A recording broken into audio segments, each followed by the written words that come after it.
Well, now, everybody, I am your host, Lambo Drew, and you are definitely in for a hot one tonight.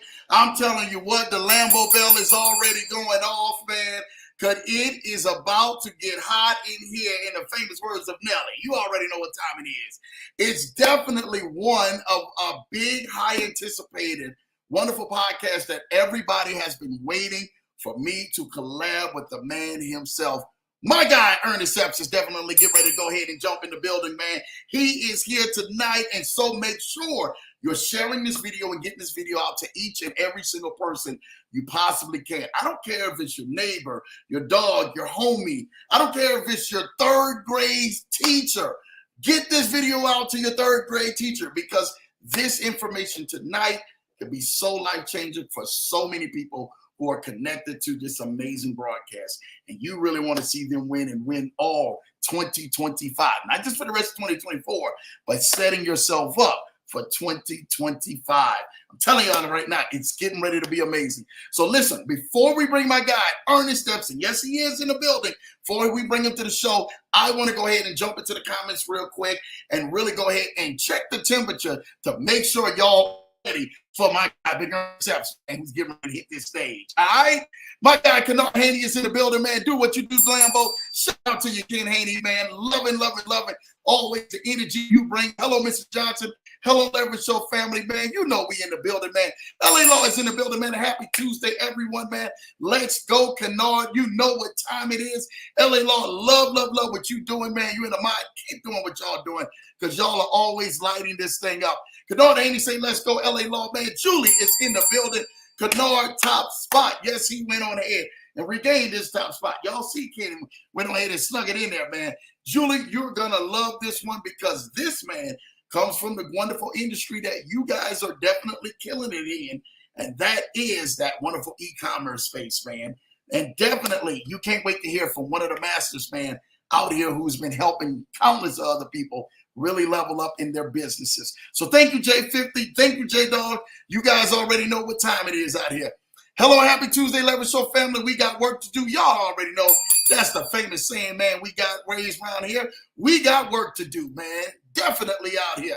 Hello, LA Law. Hello, Ken. Shout out to you, man. LA Law showing love to Julie as well as Ken. Money's in the building. Thank you, Money, for definitely popping on. Every once in a while, a blind squirrel finds an acorn, Julie. I'm not even going to go there with that one. Shout out to you, Ken, for that one, man. Only Ken could definitely come out here, man, and drop that out there in the chat, man. LA showing love to Money showing love to LA Law, man, showing love to Ken. You already know Ken showing love to Julie and Jeremiah. Loving this. I see in the building, man. Hello, everyone. Blessings in this amazing Tuesday. Hope you had an amazing trip out there, man, in Myrtle Beach with the family over the weekend, man, all the way from Utah. My guy, Issa, man, always is showing love. Appreciate you, man, and doing what you do best, man. Shout out to Money, man, showing love, man, in the building. You already know the Julie, man. LA Law showing love to IC. Luigi is in the building. Shout out to you, Luigi. Thank you, man, for the wonderful connection, man. Luigi is definitely part of Ernest's team, and I've got the chance to talk back and forth with Luigi, man, and getting us all together for this moment right here, man. Truly thank you for your expertise and everything that you do. Again, Luigi saying, hey, Drew, hey, Ernest, with the big wave in the building. You already know. Welcome to the Leverage Show, my guy, Luigi. You already know the time. My guy, Jackson Armstrong, is in the building. Shout out to Jack for making this amazing connection, man. Crypto King Jack, man. Thank you, and Big Ant. You guys already know I've always given you your flowers, but definitely giving you your flowers for tonight for this amazing connection and bringing the one and only Ernest Epps to the Leverage Show. Y'all don't already know what time it is. LA Law showing love to Luigi and Jackson. Welcome in the men. Issa showing love to LA Law. Luigi showing love back to LA Law. Y'all already know the channel is lit up here. The temperature is hot. Yes, Julie, bring out the fire emojis, baby. Showing love. You know what time it is, man. Issa showing love, man, with the wonderful, man, thumbs up, man. Showing love to Julie, man. Ken is showing love to Money in the building, man. Issa showing love to his brother Ken. Y'all already know. Glenn Sloppies, this call is going to be fire. Shout out to Jenny Sloppies. It definitely is. It is going to be fire. No one wants to miss this. I wouldn't even have my own wife and my kids miss this. I'm making sure that they plugged into. Y'all know what time it is. Listen, without further ado, everybody, I cannot wait to bring this guest to the show. So many people have been saying, Lambo, you really need to go ahead one-on-one with the guy, Ernest Epps. Bring him to the show, and you guys need to do this thing and collab. Because the thing that you guys have is influence, impact, but insight. And that's very rare in this age when so many people are clicking for likes and are clicking to be seen and clicking to be able to say, hey, yeah, we just out here, but they're not bringing real value to no one out here. Guess what? Ernest Epps has been that voice of reason who's been bringing value to people. He's been bringing value to business owners, but he's been bringing value to so many people who had a vision, but not knowing exactly where to go and where to start. Tonight, you get to hear from one of the best, from his drop shipping industry to being able to create a platform that allows people and business owners to have accessible to cash and capital, which we all need out here. Let's be real. You already know that. You know you need it too. Your grandma needed it too. All right? Because she needs to go ahead and get a new purse and a new pair of dress on. So make sure that the grandma is good. All right? Ernest Epps will be able to go on ahead and show you how to leverage your things. You're going to take a deep dive into some of the amazing things that he actually has behind the scenes, where he'll be able to show you one-on-one how he's helping countless of people out here change their lives. Without further ado, I am honored that he is here to this leverage show. I sit back humbly, man, as a student today, while letting the teacher teach us all this game of life and how to win. We welcome to the show for the first time, but not the last time, my guy, Ernest Epps.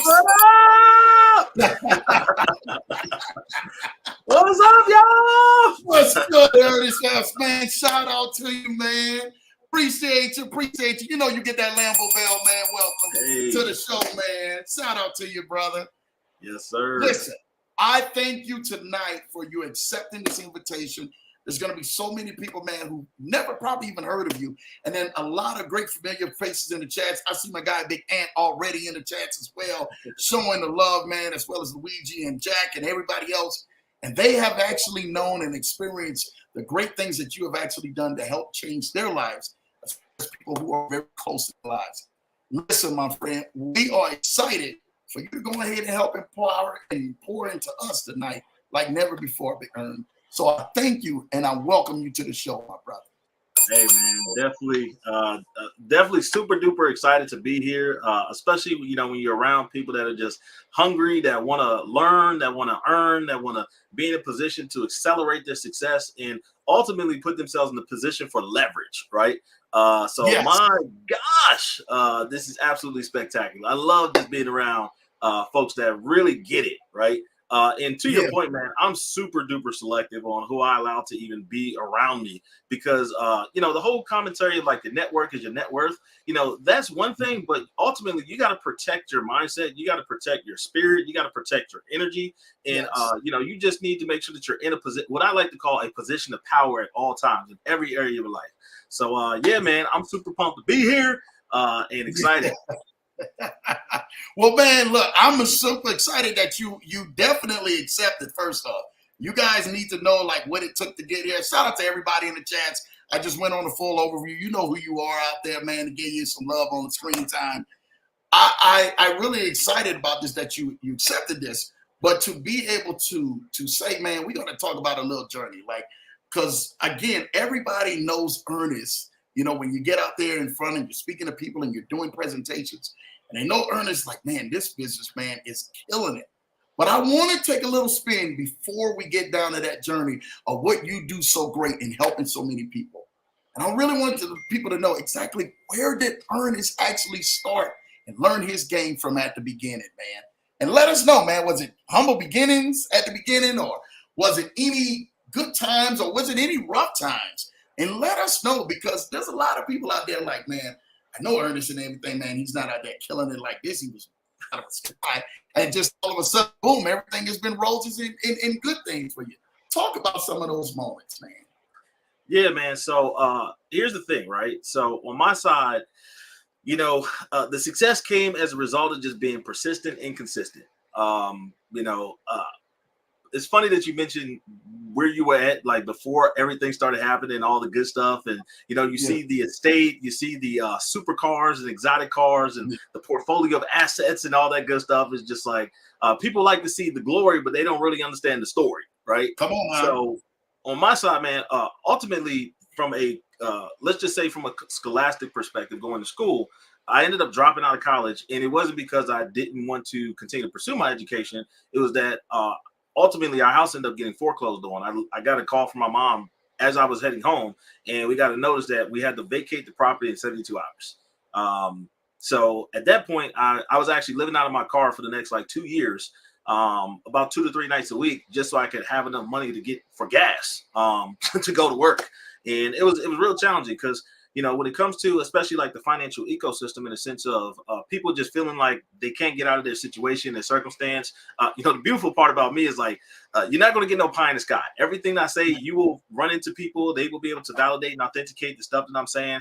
Like when people say, oh, I don't have time to work on my business. Like I was building my business inside of a Chick-fil-A in the Salem Church Library in Fredericksburg, Virginia, because I couldn't afford internet. Like what are we talking about? We were living in a 1-bedroom basement apartment with 5 of us. So when people decide to create what would be considered reasons, i.e., I had a mentor tell me that all an excuse is the skin of a lie stuffed with a reason, right? Because when you look at it, anybody could take your situation, and we know there's a lot of worse situations, and they'll use that to motivate them, to allow them to accelerate their success, and others will use that as their reason for not having success, right? The difference is what you're looking, like how you're looking at it, and your ability to just be persistent through the process. And the number one thing I tell people, just don't let what you can't do stop you from what you can do. Like that's it. Focus on what you can do. So yes, your goal and target is way up here, and you may be way down here, or maybe way across the street.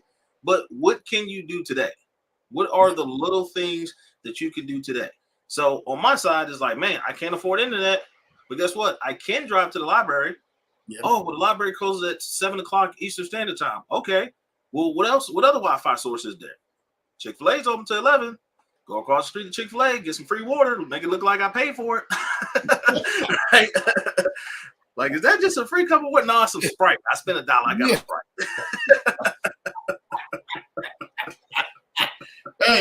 Hey, you gotta fake it till you make it, right? Hey, man, it wasn't even no faking. I was just trying to make it. I say you gotta faith it till you make it. Faith it. Ooh, yeah, I like that one. Okay. Oh, come on now. Come on now. Better tell somebody. Come on now. Hey, we've been faking long enough. I told everybody, no pump faking around here, man. So yes, sir. So man, that's how the journey started, man. Just failing and just failing forward. Failing forward. And I love to hear this. Shout out to you, Natalie. Shout out to everybody. Mighty E, I see y'all in the building. Errol, everybody, man. Anthony. I think that when you say that, it puts people in a mindset that, hey, man, I'm in that boat, or I've been in that boat, or I'm even fearful of going near to that boat again. And I think that literally brings the context of like, hold on, Ernest wasn't all Superman, superhuman, superpowers, the overpowers are all working for him right out the gate. It wasn't that. It was a little bit of resistance at the very beginning.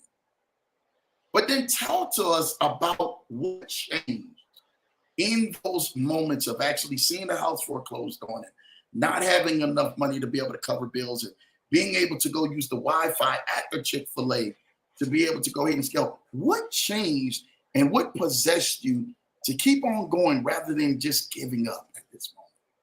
Man, the easiest thing for me to stay motivated through the entire process was just the ability to want to take care of my family. Like straight up. Like that was my number one motivation. I think they need some one-on-one time with you. Go ahead, Ernest. Mm-hmm. Yeah, man. So that was my biggest motivation factor, was just wanting to be able to take care of my kids, take care of my family, and just get out of the situation that I was in. So that was the driving factor through all of that, right? And so one of the biggest ultimate things, because I started having a little bit of progress through that whole process. And ultimately, I kind of worked my way up in the corporate world, which was kind of cool.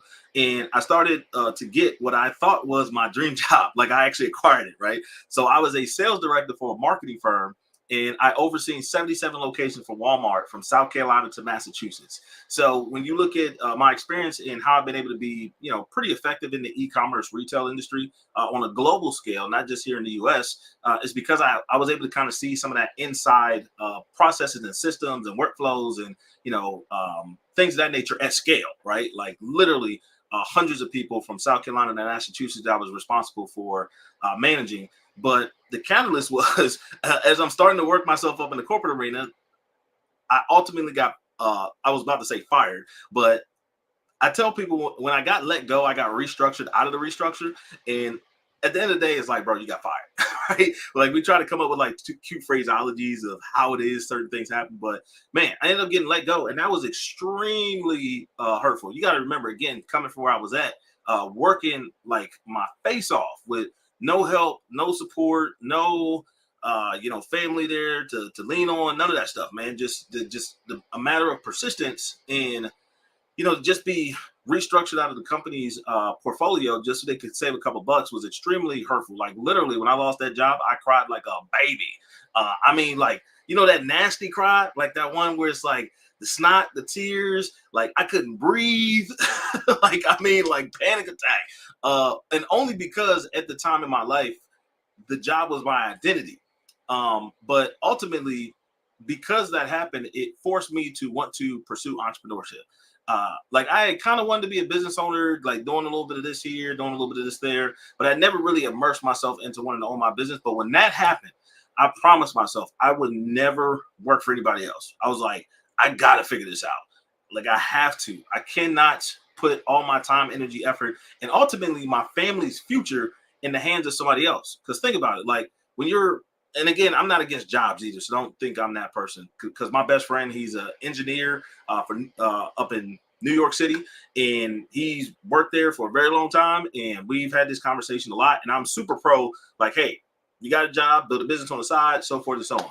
But in my case, I was like, look, I can't. I just don't want to go through that again. So for the next 2 years, I failed miserably. And when I say failed, I don't mean that from a negative connotation either, because I personally believe sometimes you win and sometimes you learn. So a failure really isn't a failure. It's really just a learning lesson for you to get something from that so you don't consistently make that mistake again, right? So with that, it was like the next 2 years, I'm just figuring it out. Like I looked at doing a landscaping business. I looked at affiliate marketing. I looked at everything under the sun. Like I was probably in like 10 network marketing companies, just like figuring it out here. It was just so many different things, and none of them really worked out. And ultimately, unfortunately, because of obviously when nothing is being productive, you have to still figure out a way to put food on the table. So savings was getting depleted, and ultimately my fiance was just like, look, bro, I see that this business stuff ain't working out so good. If you don't figure out how to make some money, you're going to have to figure it out up out of here. So that was some additional motivation to be like, all right, cool, let me go get a job. Because I had a little bit of money saved, but the savings was getting depleted like month after month after month after month. And so as I was making the transition to get back into the workforce, I promised myself, like, look, I'm going to get this job, but I got to figure out a way to start a business, like something I could really immerse myself into. And then also when I made that transition back into the workforce, it was like, what was the real reason why I had a self-assessment, like a really true, hey, what's the reason why none of the stuff I've been doing has been working? And ultimately, unfortunately, my mindset wasn't in the right place for me to, as I mentioned, have that consistency and persistence, because I would start this thing, stop, do this, not follow through. I would flip up my laptop when it was convenient. But when I looked at it, I was like, man, I wasn't really doing things with the same intensity that I was doing when I was in the workforce. So as I was deciding on what that next venture was going to be, I really kind of boiled it down to 3 different industries, because I heard a quote by Warren Buffett where he said, if you don't learn how to make money while you sleep, you're going to work until you die. I'm going to say that again. He said, if you don't learn how to make money while you sleep, you are going to work until you die. So I said, how do I sign up for that sleeping money program? right? So it boiled down to three primary industries. It was like the stock market, real estate, and e-commerce, right? And so I was like, stock market, even if I got really, really, really good as a trader, that wasn't going to be enough to put food on my table because I didn't have the operating capital to even start that to get good returns, right? And most likely I would have probably lost it in the beginning because you have to pay that learning tax, right? So I was like, man, even if I had a 10% return, 10% of a little bit, still a little bit, right? So I was like, all right, cool, that's not going to work. Real estate. Now at the time, obviously, again, I don't have anybody that's around me that's like crushing it in the real estate arena. So I don't even know all the ins and outs, the strategies, ways to be able to start in the real estate arena with no money down, so forth and so on. So in my opinion, it was like out the window because I just didn't know any better in terms of asset acquisition in the real estate industry. And then that left the good old e-commerce retail sector, right? And so I was like, well, cool. You know, I work at Walmart. I kind of got to see the ins and outs of that. Why don't I do what's like what Sam Walton did? Because if you look at the nature of like retail in and of itself, the right retailers, and I'm not talking about these fly-by-night brands that just kind of launch and then they're out of business, like, you know, in a couple months or in a couple years. I'm talking about real brands that have created real legacies in retail. The business model is developing relationships with some of the best brands in the marketplace. You focus on brand acquisition in a sense of like traffic, developing a unique element to get consumers to come to you based off the vertical that you're in. But more importantly, you develop relationships directly with the manufacturers and brands for your ideal target market. And you create wholesale agreements with them and you make a difference on the wholesale versus retail. And I was just like, cool. I kind of know what that looks like a little bit. Why don't I go direct to some of the manufacturers that make products, right? And so then I had to isolate it in a particular industry. And for me specifically, I decided to focus on the wine storage industry. So selling like wine refrigerators, wine racks, wine glasses, things of that nature. Primarily because two reasons. When I started doing the market research, what I saw was that there was, at the time, 50,000 people a month going to Google looking for a wine refrigerator. So I was like, well, you know, I'm not the sharpest tool in the shed. When I started seeing how much the value of those were, the average unit sells for about $800 to $1,200, so roughly about 1,000. So I was like, shoot, you know what? Out of 50,000 people, I could probably get 10 people to buy. Right? Like I don't know a whole lot about this whole like everything running the business, but I'm pretty sure I can get 10 people to buy a wine refrigerator. And ultimately, I ended up launching that. Like factually speaking, you can go to the state of Virginia, Secretary of State. You will see that I launched this business right around 2014, 2015. And I started the business with $12.50. Like factually speaking, $12.50. Okay. So those that's thinking that you got to have a large amount of operating capital to start businesses that are going to be super duper successful, no, you don't. I started with $12.50 because that's all I had. I couldn't even afford to register a regular LLC. Right? So that's all I started with. And then within 6 months, I did over 200 grand and I was able to walk away and replace that full-time job as a result of creating really great offers in the marketplace and having the fulfillment operations in place to support the business from a sustainable long-term company. And that business still runs live to this day, right? That business is factually done over like millions of dollars in revenue. If we were in a different format, I would log into the back office, show you all that stuff. Because here's the thing on my side, like there's so much junk that's out here in the marketplace. And this is part of the reason now that I've segued into helping people in the financial industry, why a lot of government agencies love bringing me in and love having me work with their communities on a local level here in the United States. Because I don't do that pie in the sky type stuff. Like you're only going to get real deal Holyfield content and material on my end. But what ended up happening with that particular business as I was running it was I ended up hitting a ceiling where I got to about $500,000 a year. And I couldn't really get past that because I was operating everything on a cash on cash basis. Right. So like we'd have a $20,000 day. I'd have to buy new inventory. I'm starting to hire people, again, spend money on advertising, marketing, again, all that different stuff. So I ended up going to the bank and I was like, cool, I'm making some money. I'm profitable. Here's my tax returns. Here's my bank statement, so forth and so on. And I was getting decline after decline after decline. They're like, hey, we don't really care that you make that much money. We care about this thing called a credit score. And I'm like, what? Like, how does that work? Like, I mean, I'm literally that naive. I don't know like how the financial world works. And so that's why I was getting the declines. And at the time, my best friend, he let me borrow his American Express Business Platinum card. And it had a $150,000 limit on it. And he gave me 2 rules. Rule number 1 is that if you miss a payment, I'm cutting you off. Like literally, done, finished. I don't care if you're in the hospital. I don't care if something happened to the kids. Like I love them, but listen, I'm not playing no games. You miss a payment, I'm cutting you off. I was like, cool, that's respectable.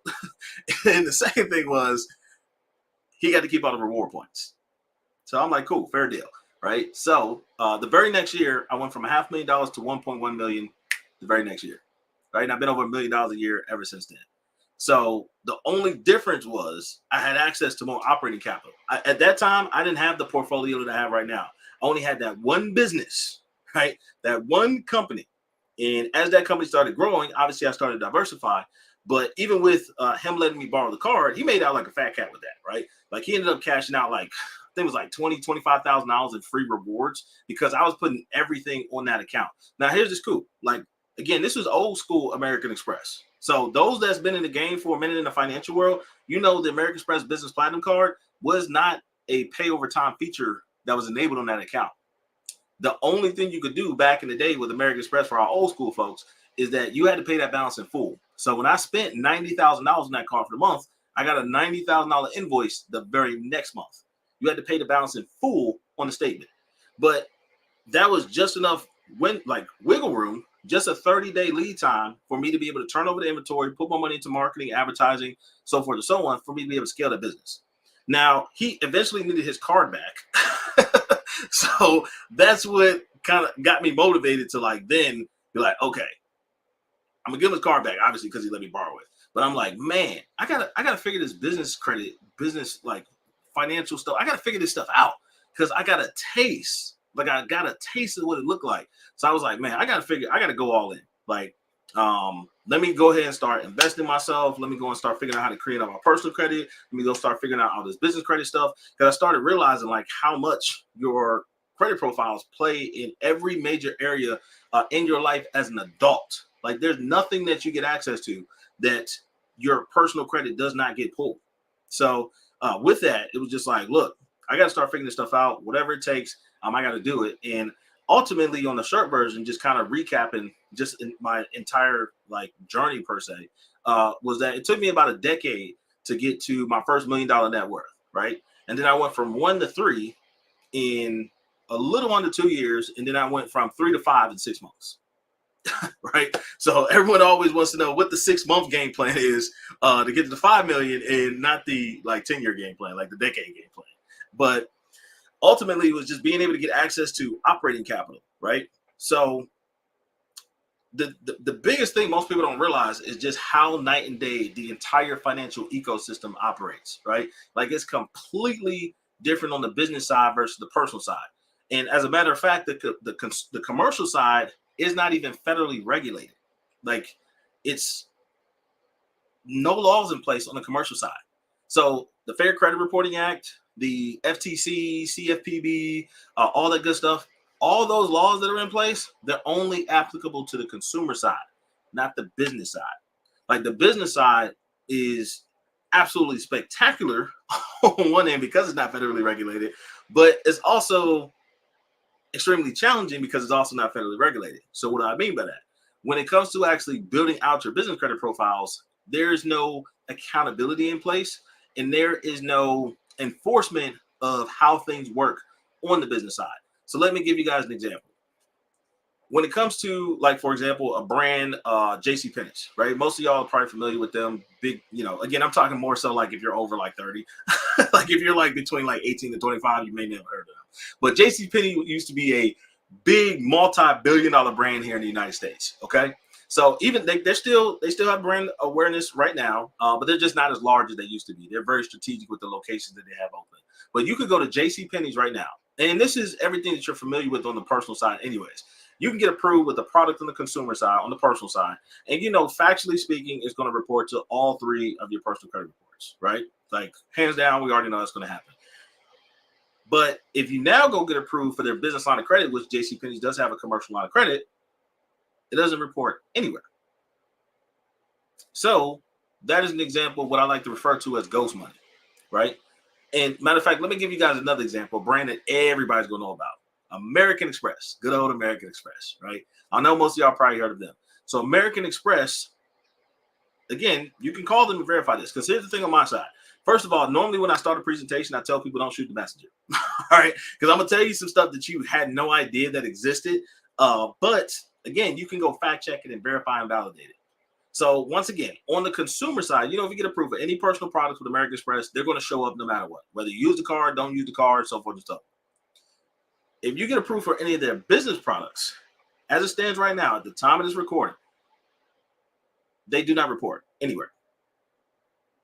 So that is an example of what I like to call, again, ghost money. So Ernest, why is that important? How did I go from 3 to 5 million in 6 months? So rather than using my money to go acquire more assets in order to scale the current companies that I have, guess what I go do? I go get the bank's money, acquire the assets with their money, and then as they cash flow, I use the cash to pay back what I borrowed, and I keep the profit from the net difference of that. And I get to own the asset because all the products I get access to are uncollateralized, right? Meaning unsecured. So to even give you a further example, is I got American Express to give me $330,000 in a single weekend, right? And then I use that to go buy one of the condotel properties that I own down in the Miami area. So once again, why would I do that? Because here's the difference again between personal credit versus business credit. When you use a business product, especially one that doesn't report anywhere, like American Express type product, it doesn't, first of all, because it doesn't report anywhere, first of all, is that it doesn't put distress on your profile. Let me say that again. It doesn't put distress on your profile. So factually speaking, I'm going to already assume you guys are already past like level 1 when it comes to like the finance world, right? On the consumer side, personal side, right? 30% of how your score is calibrated is based off of utilization, factually speaking. Like hands down, you like everybody here adulting, we all know that, okay? Like nobody here like doesn't not understand that. Okay, so with that being said, with 30% of it being utilization, what that means is that any time that you use a product on the personal side and you carry a balance, so if you have a $10,000 card and you use $8,000 of it and it reports that to your credit report, it's going to lower your credit score. If you have not experienced it yet, challenge that statement I just gave you, and unfortunately it's going to hurt. Your score is going to plummet to the floor, factually speaking.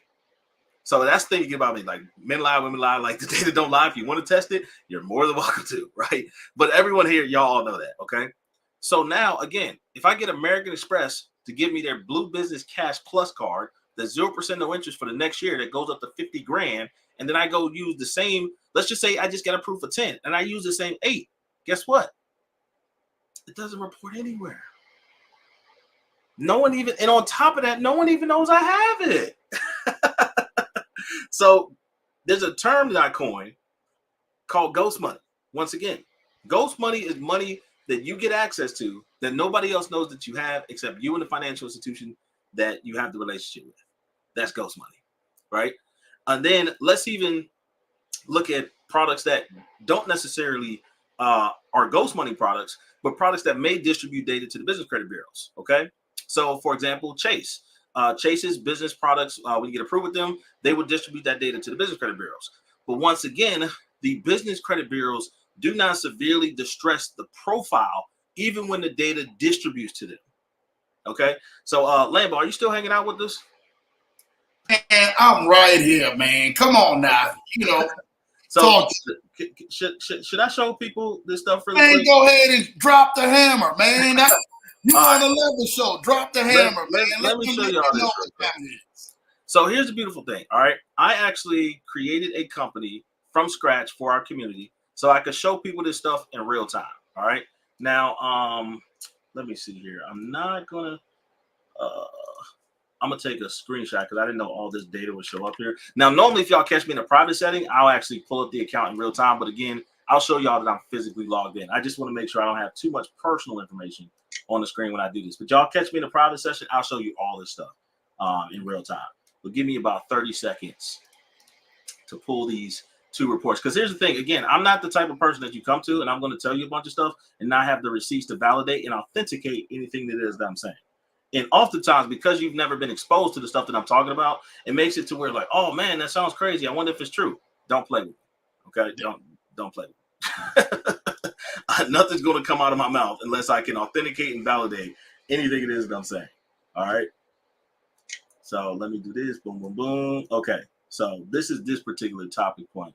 All I did was I just pulled the data from inside the account, but I'm gonna show you guys the account in real time. So here's the thing on my side. Again, I started a brand new company from scratch so people could see this stuff in real time for our private community and not give yourself the excuse, because on my side, obviously my portfolio, I built all the companies and stuff in my name, but wifey, she didn't have no businesses in her name. So strategically, her stuff was just like, again, she had nothing. So we had a brand new company from scratch that was completely non-existent, had no data on it, nothing. As a matter of fact, when you go through our process, you will see that the business states it was unknown when I start filming it. Okay, so this company is, you're seeing the other side. I just did this 5 months ago in May 22nd of 2024. So literally this started just 5 months ago. All right, so let me share screen real quick. Boom, boom, boom. So let me pull this back up. Share screen. All right, entire screen. Boom. All right, so Lambo, can you see that? I can see it. Okay, cool. So again, I'm not playing y'all. So I'm gonna hit refresh so y'all know I'm in the real account. No funny business, no pre-recorded. This is live in real time. Okay. So I'm gonna pull up the screenshots I took just so I could block out her personal address and everything. Because wifey, she loves me, but she's like, hey, I don't know if I want all my stuff on YouTube. So let me do this. So this was last month's report. So again, I'm not playing games. Y'all see the report date, bada bing, bada boom. Okay. Only thing I kind of grayed out, like I said, was personal address, personal details, things of that nature. So when I said that when you carry balances on the or business side, it doesn't severely derogatorily impact the profile. Last month, September, when we pulled the data records, you can see here credit utilization was 5%, right? Score 76, which is pretty solid, right? That's pretty good. You fast forward, I just refreshed this profile 48 hours ago. Okay, it's the 22nd at the time of this conversation that we're having. This was refreshed 48 hours ago. Check out the credit utilization, 39%. Y'all, her score went up. The score went up. If that would have happened on the personal side, y'all know for a fact, we don't even have to debate about it. Like if you went from 5% on the personal side to 39% the next month, your score would probably drop anywhere from 80 to 100 points. So on the business side, it's not calibrated that way. Her score ended up actually going up as a result of utilizing the more money. And now they're like, hey, Heather, you're doing awesome. Would you like another 100,000? Lambo, you're doing great, bro. Like you're utilizing the money. You're doing great with it. Would you like another 100,000? Bring the 100K on, baby. Like these are the principles of what is like the core difference between personal credit versus business credit. And I'll even take it a step further because most people don't realize, first and foremost, the commercial side actually was established first here in the United States. Like literally you can research it. In the early 1800s is when the actual credit system was starting to develop, and they started the commercial side first. In addition to that, the personal side didn't start to the early 1900s, and even more specifically, the FICO system didn't start till 1989. Why do I say that? It's because the rules, like what I just showed you in the sense of like utilization, like you're not being derogatorily impacted when you get approved for more accounts, when you carry balances, they put the distress on consumers, not business owners. And in addition to that, these systems have been in place for over 200 years. Wow. You just don't know how to tap into it. And it's not meant for you to learn how to tap into it, because the less you know, the more that financial institutions can take advantage of it. Yeah. The less you know, the worse terms that you can get and the more money that they commit. The less you know, the more that you can be the person that's in the distress situation and not get any type of support. And again, I'm not negative Nancy by any way, shape, or form, but I'm also somebody that's not like naive to the fact that, you know, when you don't know something, they're going to get it back. Yeah. Right? Yeah, they will. Yeah, they will. Yeah. And here's another thing. Again, I didn't even prepare like a presentation for you guys, but, you know, I want to just pull up some stuff to show you guys like what this actually means in real time across every major vertical in your ecosystem. Because again, people will say stuff, but do you have receipts insight to actually validate and authenticate what it is that you're saying? Okay, so let me share screen again here. Boom, boom, boom. Share screen. So this is an article from Capital One. Okay, so here's how funny the banks are. They have, again, every major institution probably has some different articles and stuff out there of this capacity. So Capital One, and this is kind of goofy because they did an analogy for someone. Now we're flipping on over to the consumer side, right? They said, hey, first of all, the average mortgage in the United States of America right now is around $450,000. So they made an assumption that if you had $250,000 as a down payment and you only finance $200,000 on the mortgage, right? Goofy. So this is not Ernest's analogy. This is literally from Capital one of the largest financial institutions in the world. Don't play with me, okay? This is what they said. They said just the difference between 20 points. Okay, so I know Lambo, like you help people with their personal credit and crushing it in that arena, making sure people don't get taken advantage of by financial institutions like this. And you know how to help people get 50 point, 100 point plus increases very quickly. But let's just talk about just a basic 20 points. They said just a 20-point difference is only a 0.4 difference on a mortgage, right? Just 0.4%. So not even a whole 0.5% between 650 and 670. So if you don't learn how to get financially savvy and educated and increase your financial literacy, okay, cool. Because they said they're going to take advantage of you and charge you an extra $17,000 on that same product for not knowing how to just improve your profile by 20 points. Now, I don't know anybody that's an adult that would go to the bank, pull out $17,000, put it in the trash can, and set it on fire. But yet, you're doing that right now with your financial ecosystem by not making sure that you're connected with Lambo and ensuring that your profiles are in a good spot. And look, we ain't even talking 700, y'all. We just talking about funky old 20 points and 670. This is stupid. We can make people have that with their eyes closed like next week. That's nothing. And here's the thing. Every major data point in your entire ecosystem is predicated based off your personal credit and your business credit when you go to get approved for business products. Like, here's the scoop, though. Like, let me show y'all this. So I'm gonna circle back to my little portfolio of vehicles. I'm a car like Lambo. Like, I love the brand Lambo, right? Because I'm a big Lambo person. But my policy for my Lamborghini, right? It's not Lambo, it's my Lamborghini. Mm-hmm. Full coverage, $500,000 policy, $125 a month. Y'all don't play with me. Getting that Lambo, man. Stop it, man. Yo, why is that? I don't know how many of y'all have backgrounds in the insurance industry, but go validate and authenticate what I'm saying. The number one data point in any insurance policy is your credit profile. Mm-hmm. The number one data point. So that's for every type of insurance policy. Auto, life, health, everything.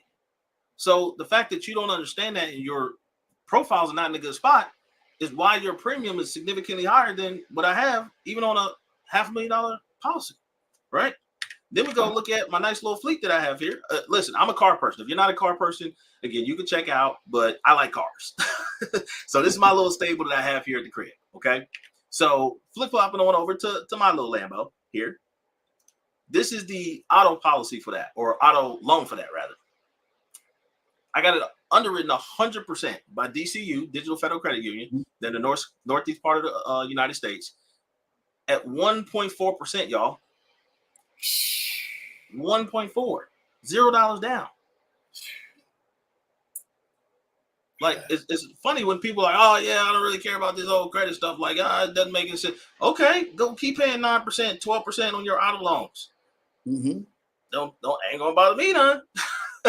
Man, Lambo, we want 1%. That's what we want. 1%. But look at the long term, and I want them to see that, to pay attention to that, man, as well. 65 months. Regular terms, bro. This ain't no 10-year loan, y'all. I'm talking about regular terms. Yeah. Regular terms. Right? So this is how important making sure that your credit profiles are in a good spot. Like, let me give you another example in the sense of like the business side. So the G-Wagon here, I didn't get the G-Wagon because I wanted it, honestly. Factually speaking, I only got the G-Wagon because the government made me do it. Okay, like Lambo, like I know you helped a ton of people maximize this IRS tax code, right?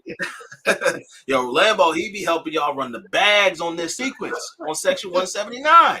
Yeah. So here's the thing. With this tax code, again, if y'all want the details on it, connect with Lambo because he'll tell you how to maximize this, right? So it's a sliding scale right now, but when it first came out, it was 100% tax deduction.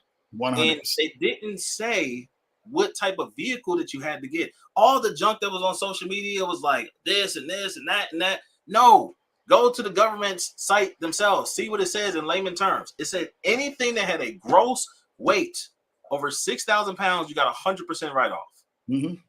Right? Mm-hmm. And even now it's on a sliding scale, so you can still maximize. You can't get the 100% now, but it's still super good. Okay. Yeah. Like it's better than anything that's ever happened in the history of the United States, factually speaking, since the existence of the country. All right, get it with Lambo. So inevitably, with this, right? Again, I only got it because the government did that. Now, along with that, I got the bank to underwrite it. As a matter of fact, if any of y'all we ever get connected, I will show you the text in my phone. I never went to the bank to get the G-Wagon. I literally texted the vice president, Kevin, and said, Kevin, I want a G-Wagon. He said, send me the VIN.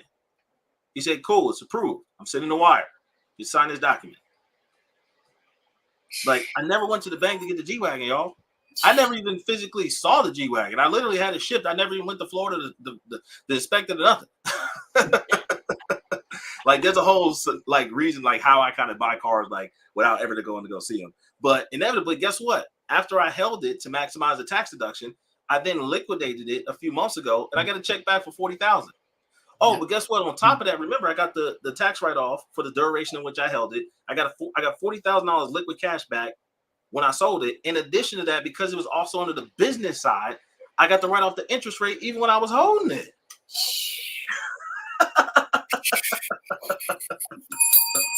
That's a lot of game. That's a lot of fire right there, man. Come on now. And Lambo, like, you know, like y'all need to know this, man. Like, especially and particularly for this rule, it's not even based on how long you've been in business. Yeah. Again, when I talk about stuff, they're based off federal guidelines, national guidelines, and institutional guidelines. Those are the only things that ever come out of my mouth. If you can't verify, validate, and authenticate what I'm saying, it never comes out of my mouth. So with that being said, the terms to get, you know, the write-offs even to this day is not predicated based off of how long you've been in business. Like the tax law, literally, when it first got introduced, you could have went December 29th, registered a business in your state, went to the lot December 30th, got 100% tax deduction. Facts. Y'all just had to go get plugged in with Lambo. He trying to get y'all the game. Facts. Hey man, they love doing their own thing. I think they know what they do best, Ernest. I just let them just do what they do. Yeah, man. It's like the business side of stuff is like cheating. Like it literally is, because legally speaking, you can't write off the interest rate for a vehicle that you own on the consumer side. You can't do that legally. Like your health insurance policy. If you run a business, put the policy in your company's name. The only reason that you can't get approved for a health policy in your company's name is because you got terrible business credit, because they're going to pull those business credit profiles to underwrite the policy, and you're not prepared. Yep. Because on the consumer side, legally speaking, again, you cannot write off any type of health insurance, health expenses, none of that. If your business has the policy and the business pays the copay, you can write off that, legally speaking. Game changer. Like the amount of stuff, like again, it doesn't even make sense to even try to do stuff on the consumer side, because people ask me like, Ernest, why don't you focus on personal credit and, you know, getting personal credit cards? And I heard these people do these things on the personal side. I'm like, for what? Yeah. Like, the personal side is disrespectful. Yep. All the perks and all the benefits are on the business side. They're all on the business side. Yeah. All of them, right? So the thing is, what you got to make sure that you strategically do, y'all, when y'all build out your business credit profiles, is you have to make sure that you optimize all of them. Yeah. Not just Dun & Bradstreet. I know all y'all know about Dun & Bradstreet. I'm talking about Experian Business, Equifax Business, and your federal government score, which is called your SBSS score. That's your federal government score, right? So the federal government writes the guidelines on that, specifically the SBA, which manages all the bigger products in the United States for small businesses, right? So when the PPP got created, who created that? SBA. When the EIDL got created, during the pandemic. Who created that? SBA. The SBA oversees and underwrites the guidelines for the National Products for Small Business. And they have their own scoring model, which came out in 1993. It's called your SPSS score. Yep. So when you're building out your profiles, you got to make sure that you optimize all of them, and ideally strategically all at one time. So the reason how we are able to get people results really quickly, like I just showed you guys in a sense of even just the scores with Heather's business, is the fact that we just build all of them all at one time. And then you're talking about not in existing, brand spanking new, right? So let me see if I can go back into the back end of the portal here. See if it kicked me out yet. Yeah, it did not. And I'm also logging to Dun & Bradstreet for you guys to see that too. Okay. Because again, I'm talking about all of them, so y'all ain't gonna get no mouth lip service from me. Y'all gonna get real deal Holyfield. So let me refresh that again. Bam. So we're still live, still in this business account. So again, you got your SPSS score, that's down here. You got Experian Business and you got Equifax Business. So when I showed you guys her report with which I pulled up previously before, this was her Experian Business score. And why is Experian Business, Equifax Business, and your federal government score important? It's because when it comes to financial products, okay, majority of financial institutions in the United States, when they pull the business credit profiles on the business side, they're primarily going to pull Equifax Business and Experian Business. Now, when you're going for a business term product, right? So business line of credit, business term loan, business equipment loan, business auto loan, your SPSS score, which is that federal government score, it gets pulled. And as you see here, they all run on different scales. So Equifax runs on a scale of 0 to 580. Experian Business runs on a scale of 0 to 100. Dun & Bradstreet, which I'll log into here shortly because you got to get that under a different portal, that runs on a scale of 0 to 100. And your federal government score runs on a scale of 0 to 300. So the question then becomes oftentimes with people like, what's a good score? So obviously you can see all the stuff here is good. But on a conservative basis, the federal government, if you research SBSS, again, the federal government scoring system, they factually say, not me, so not Ernest, the federal government, they say you need a 160 or higher. It's not coming out of my mouth. That's what the federal government says. With your Experian Business score, again, when you look at their scale, if you have at least a 51, that's okay. But if you're at a 70 or higher, that's really lucrative, right? So this 96 that Heather's business has, this is the equivalent of having like a 840 FICO score. Like this is not normal. Honestly, I've never even got a business over 90 before, so this is crazy. This happened on accident. Because when you understand the systems of how the financial ecosystem operates, again, you'll end up with astronomical numbers by accident, right? You'll just trip over 100 grand. But Equifax Business, again, when it comes to a score perspective, you want to have at least a 400 bare minimum. But 440 or higher is normally what gets you in the score, gets you in the door really good with that. And then I'm gonna log into Dun & Bradstreet so you guys can see the inside of that here as well. And as a matter of fact, I can pull up the direct report with Experian without having to expose any of her personal information. So you guys can see that. So the thing is, on my side, I pay for a lot of these higher level reports to be able to get access to data that the average person wouldn't see. So here we go. So this is the back end of Experian. I'm gonna pull up Dun & Bradstreet as well. So you can see here, obviously, like the scores match, all that good stuff. But when you look at the structure of her profile, so she has 15 active accounts. I'm not going to talk too much about the SPFE. Lambo, if you want to touch base on, if you want me to touch base on, let me know. If we need to have a private conversation. It's your show, Ernest, man. You already know. Let's roll, baby. You know, it's levels to the game, man. It's levels to the game, right? So let me scroll past all this reporting. So here's the beautiful thing, right? So right now, here's what I did with her business. Like factually in real time, I filmed 100% of it. All of our community members have access to it. So we got Jackson on here. We got Anthony. They got access to all this stuff. They've seen it in real time. So with her business, I built it from scratch in the first 3 weeks from a non-existing company. I was able to get her $70,000 in funding and filmed 100% of it. Right now, she's at about $130,000 in funding. Again, it's only been 5 months. And within the next 30 days, she's going to get approved for $340,000 in the next 30 days. In the next 15 months, she's going to have $3.5 million just in business funding. And this is with a company that is not cash flowing. No revenue. As a matter of fact, let me see if I can show you all this without showing all the details. Yep. It still says I know. So Bam. How much sales? None. Unknown. Zero. Zilch. Nada. So this is not for any pre-existing company, y'all. This is all from scratch. Okay. But strategically, as you see the structure of her profile, we have it layered with different product types, and most of them are actually financial trade lines, not just your traditional retail vendor accounts like your Ulines, your Grangers, your Quills, stuff like that. Like actual unsecured accounts that are non-collateralized that are reporting to her business credit report. This is why she's so attractive on the business side of things, and how I can say that she can go get access to this type of capital. And as a matter of fact, while I'm on this subject, what I'm going to do is I'm going to show you guys this post I just shared in our private community. Because this is what's on the other side. So, Ernest, how can you say that? Matter of fact, I'm going to actually show you, factually speaking, how I can tell you guys about how much she's going to be able to get access to. Because again, unfortunately, we don't have this level of insight. You can't get the predictable results just because you don't have the experience. But this was an improvement that she just got recently with Truist Bank, right? They gave her $20,000 at 0% no interest, with no cash flow, no financial statements, nothing, zero, zilch, nada. And she didn't open the account with like buku amounts of money. We literally opened it up with $1,000. That was it. But yet they gave her $20,000 when she submitted that application. Why is that?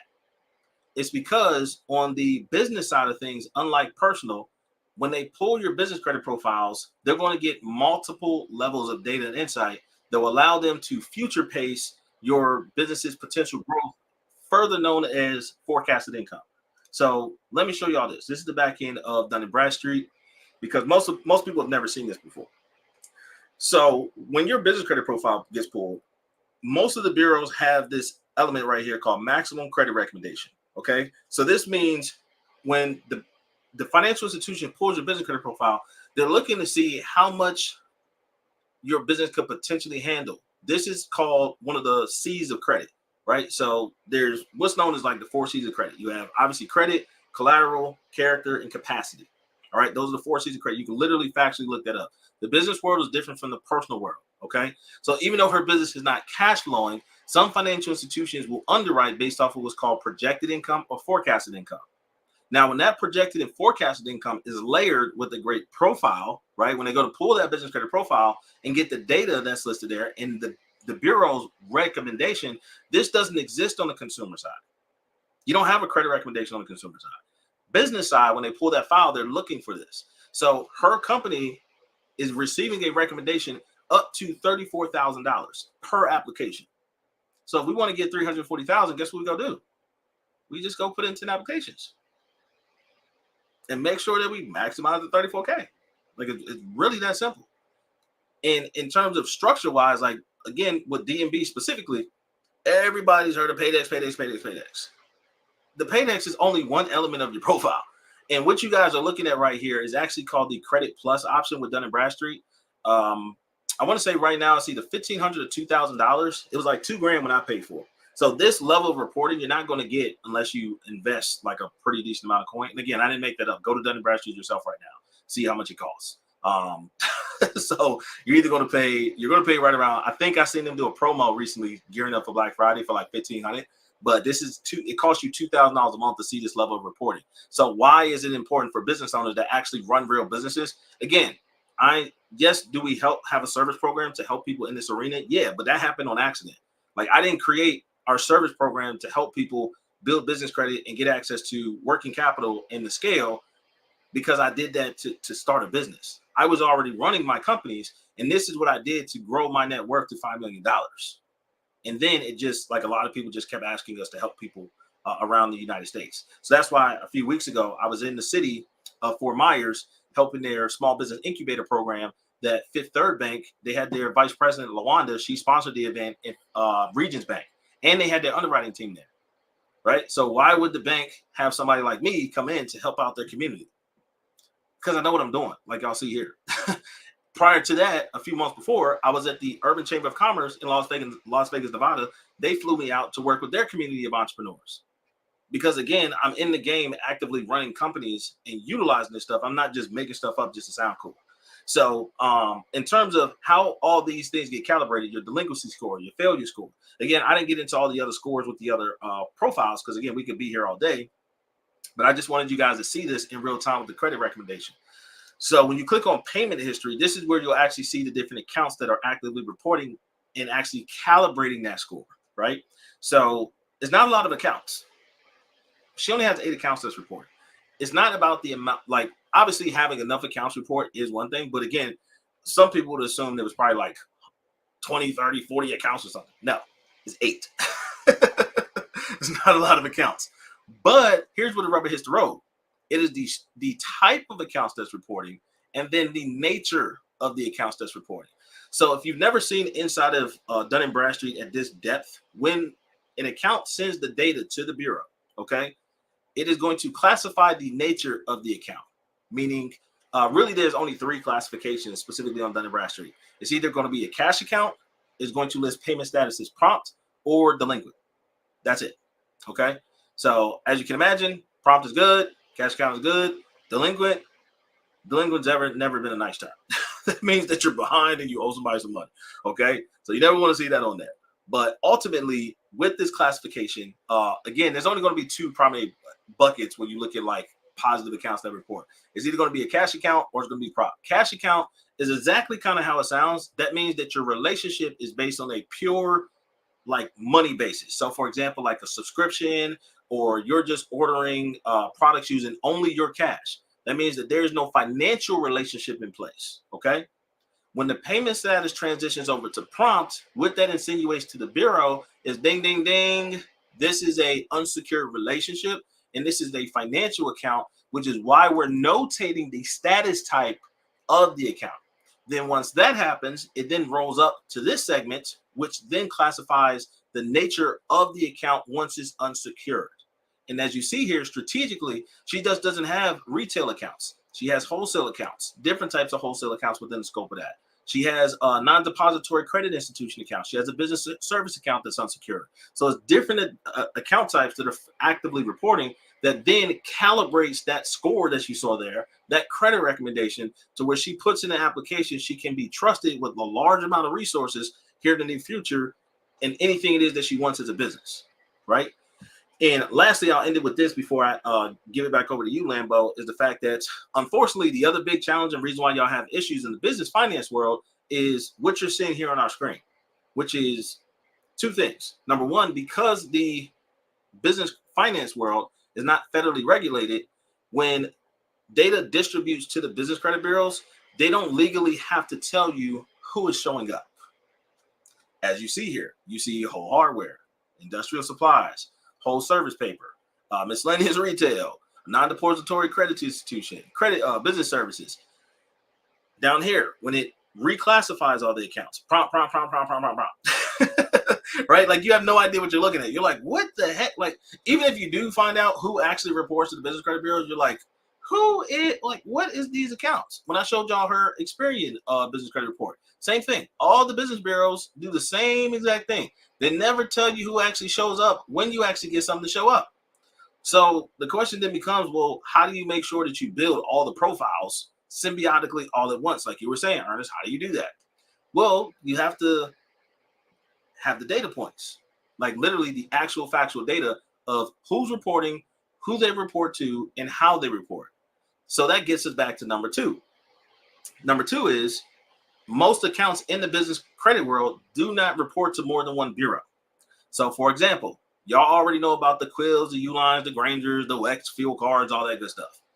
Unfortunately, especially for your retail vendors, majority of them only report to one bureau.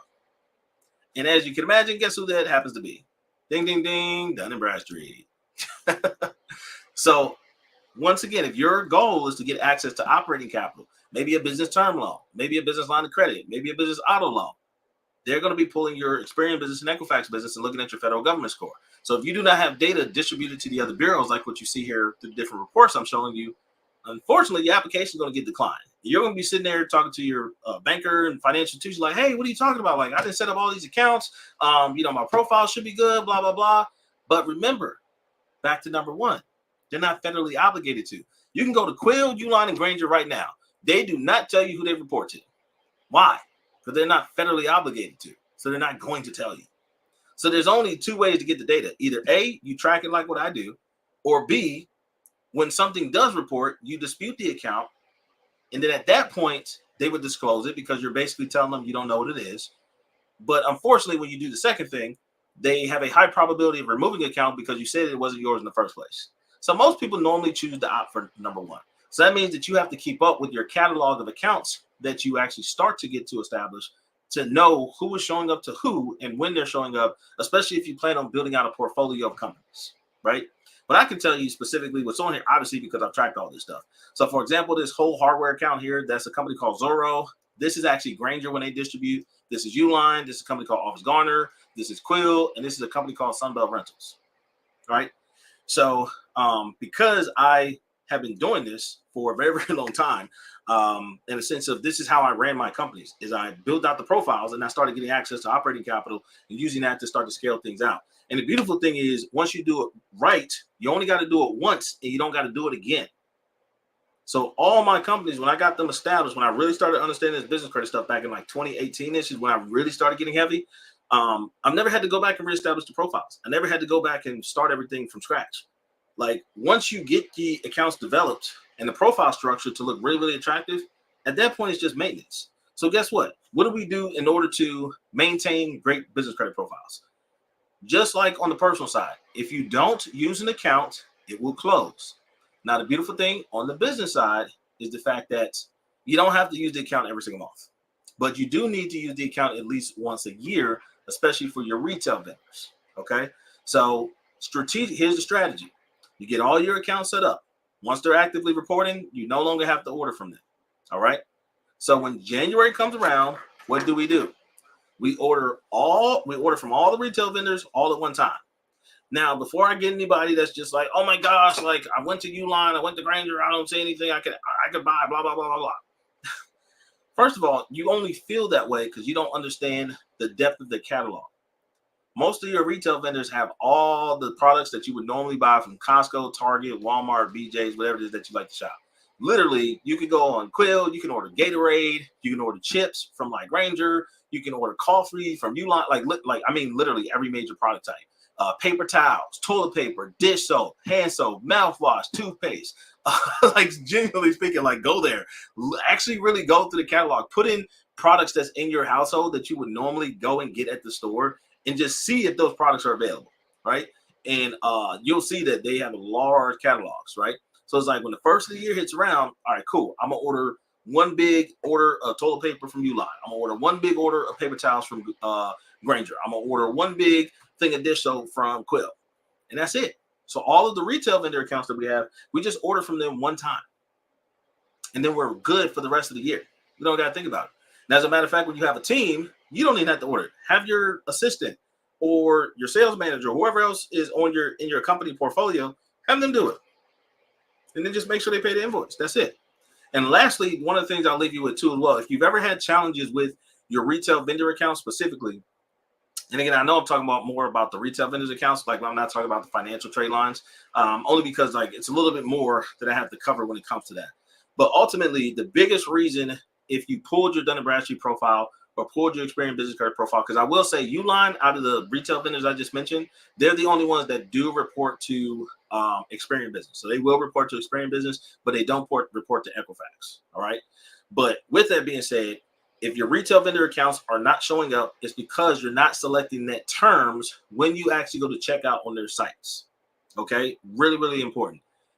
When you use the net term option, what it does is it sends an internal data signal to the financial division with that particular retail vendor to let them know that you're actually using the account as a business. Listen, y'all, we're in the business world. We're not in the personal side. As I mentioned with JCPenney's, as I mentioned with American Express, you don't get credit just for having an account. Business side, you must use the account in order to get a report. And more importantly, you also have to know how to use the account in order to get the data to distribute correctly. Okay.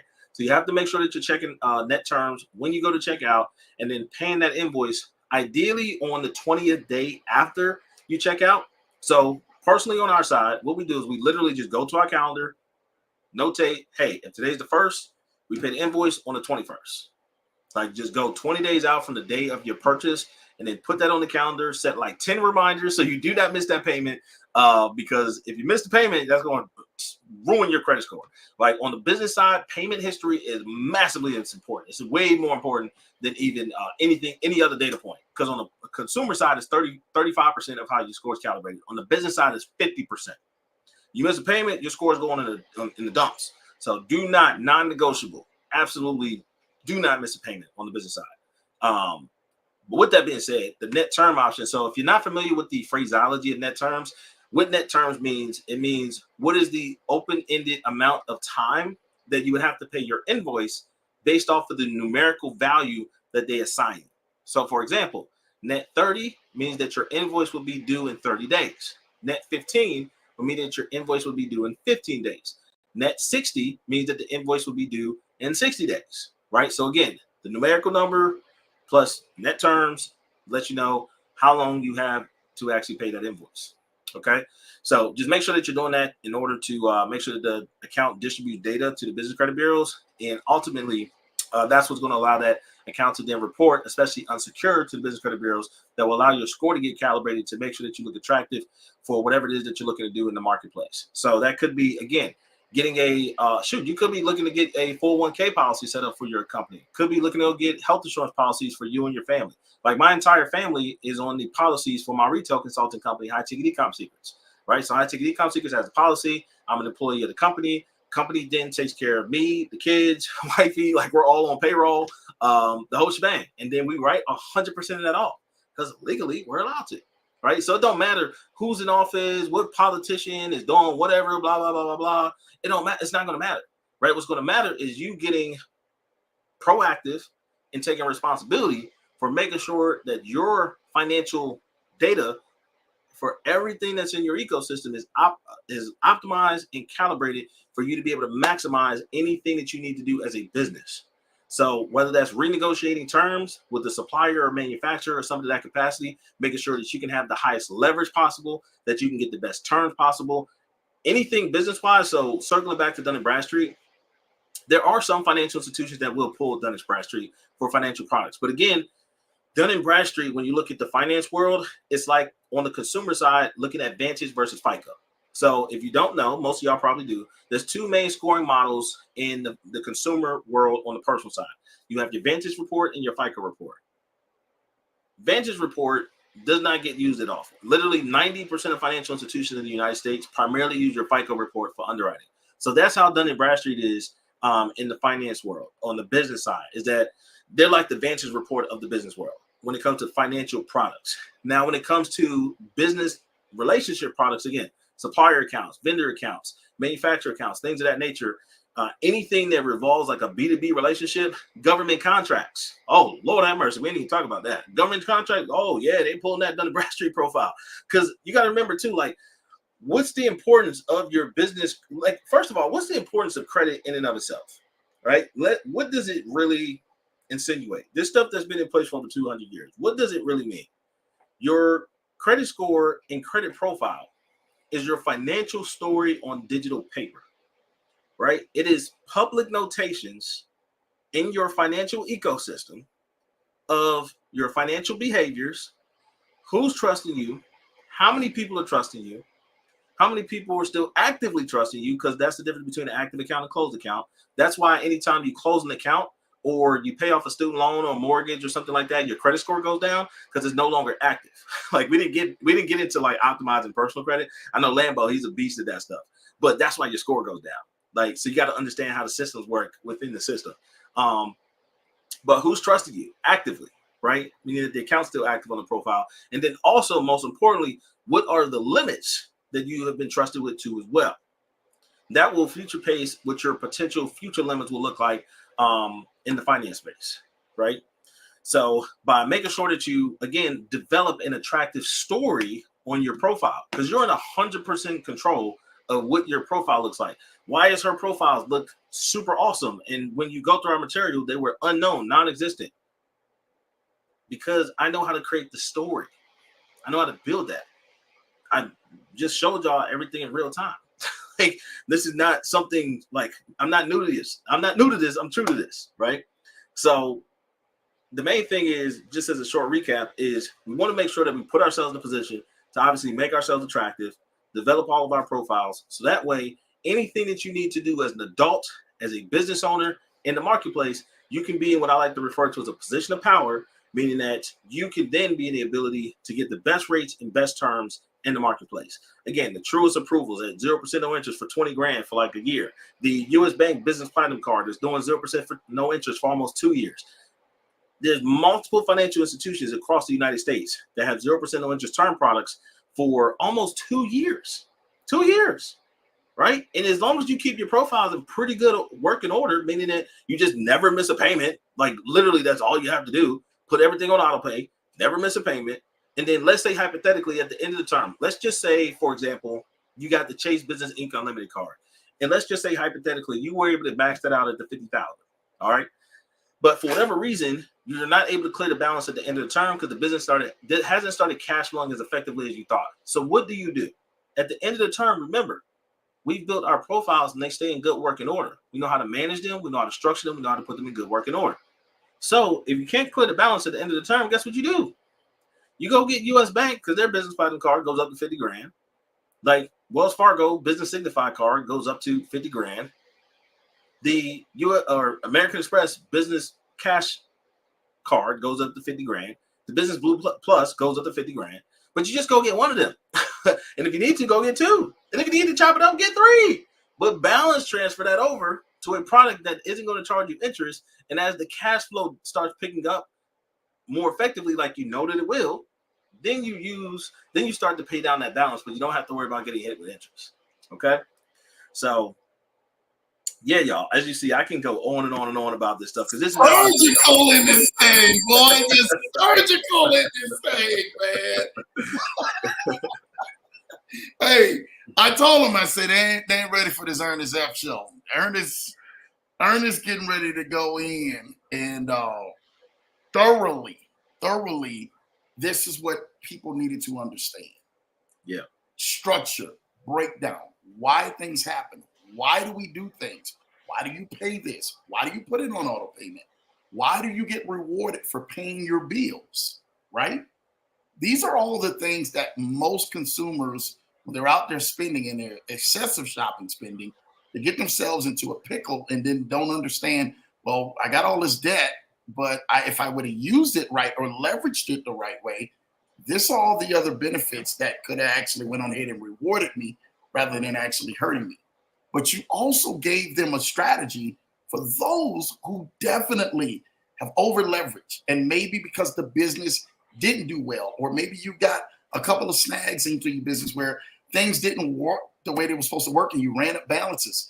Now you gave them an out and you gave them, hey, those balance transfers on the business side could actually help me out too as well, and then have me actually chop this up. And now I can get back into the flow of things again. Do you know how much richness that you dropped tonight? I mean, on the leverage show. I mean, I really want, and I know that everybody was in the chats just going in and just amazing and talking about Ernest and everything that you're saying.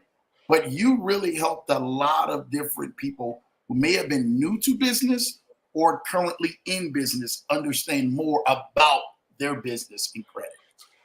Yeah, and I want to thank you for that, Ernest. That's game changing. You get that Lambo bell for that, man.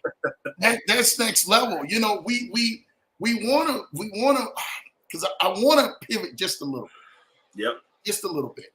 Because of all this that you talked about, you actually came out with a program that will actually help people to be able to kind of manage these things and put some things in place.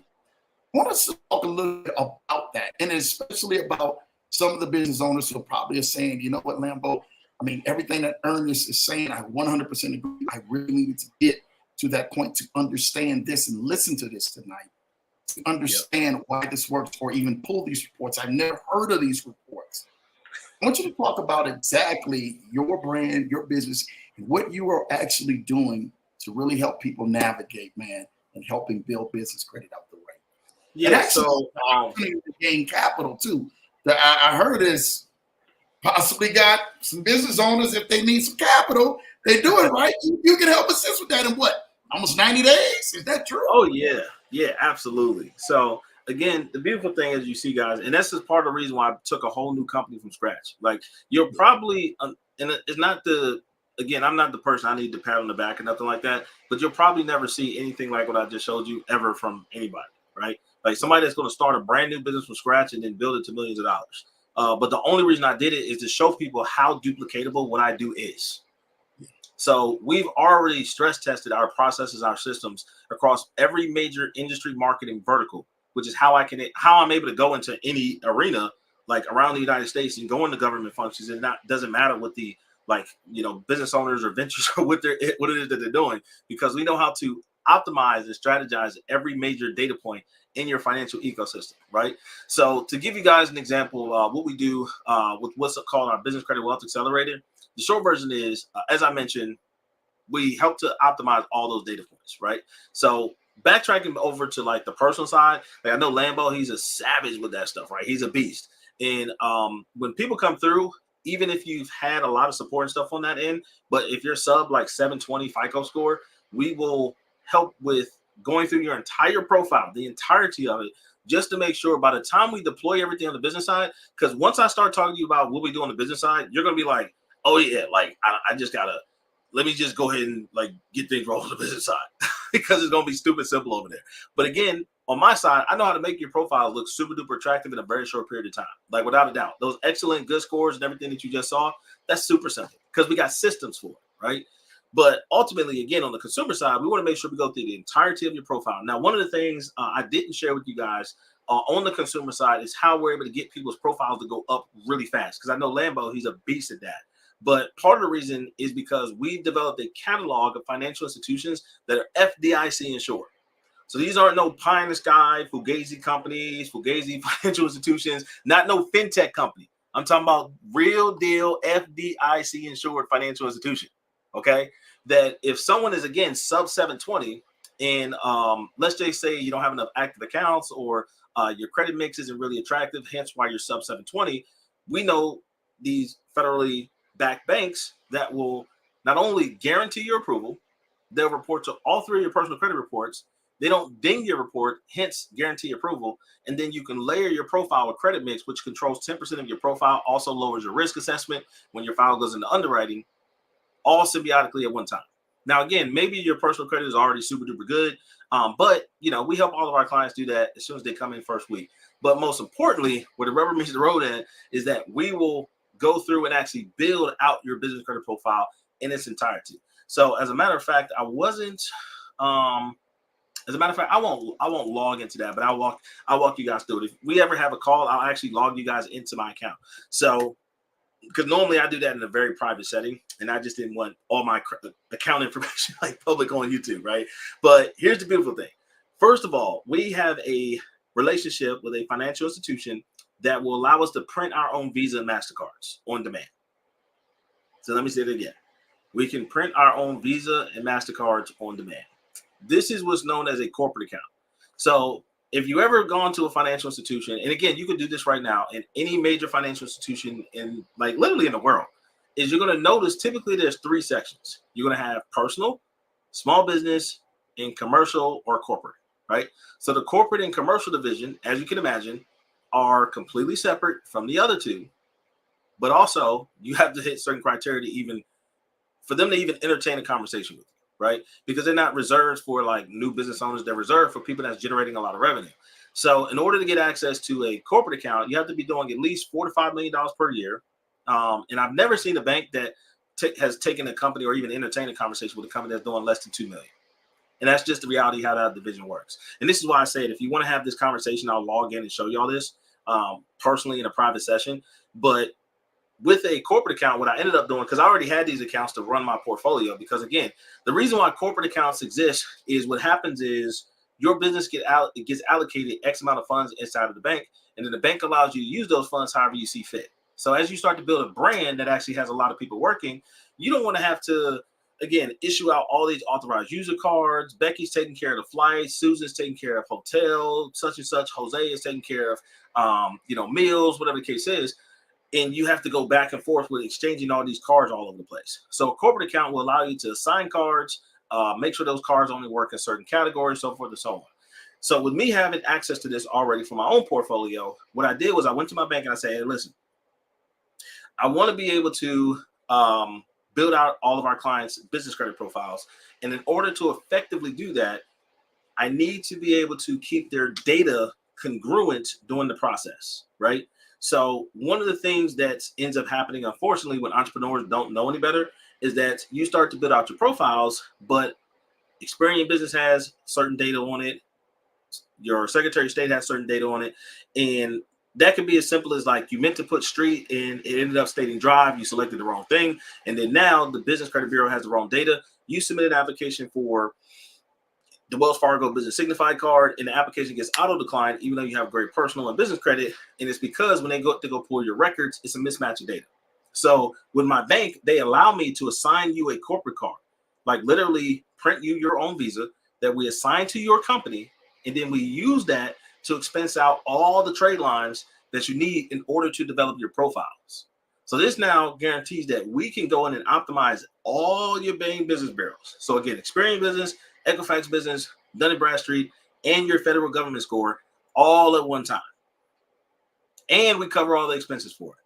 Now, most recently, the other thing is because some people, unfortunately, they're out here saying that they're business owners and they haven't even taken the time to develop a brand for themselves and build a website. Like it's kind of frustrating. Because can you imagine, like on the bank side, even if you have great personal credit, great business credit, you put in the application, you ask for $30,000 at 0% no interest for the next 2 years, and the bank goes to Google your business and they can't find you. Like you're nowhere to be found. Like if you were the underwriter, would you approve that person? No, you wouldn't do that. So why would you expect the bank to do it, right? But I digress. I just like to kind of talk about it out loud because it's so funny. Just in the sense of like the things that entrepreneurs don't do. And here's the thing, I get it. Like obviously I'm a business owner myself. When I started, I only cared about producing for my family. Like I wasn't thinking about the super sexy website. I wasn't thinking about Dun & Bradstreet, Experian Business. I needed to kill something, right? Meaning generate revenue so I could buy diapers. I wasn't thinking about all these things. So I understand that, again, a lot of entrepreneurs don't do this stuff. So again, my team, we come in, we build out your website, we build out the logos, the brand, the whole shebang.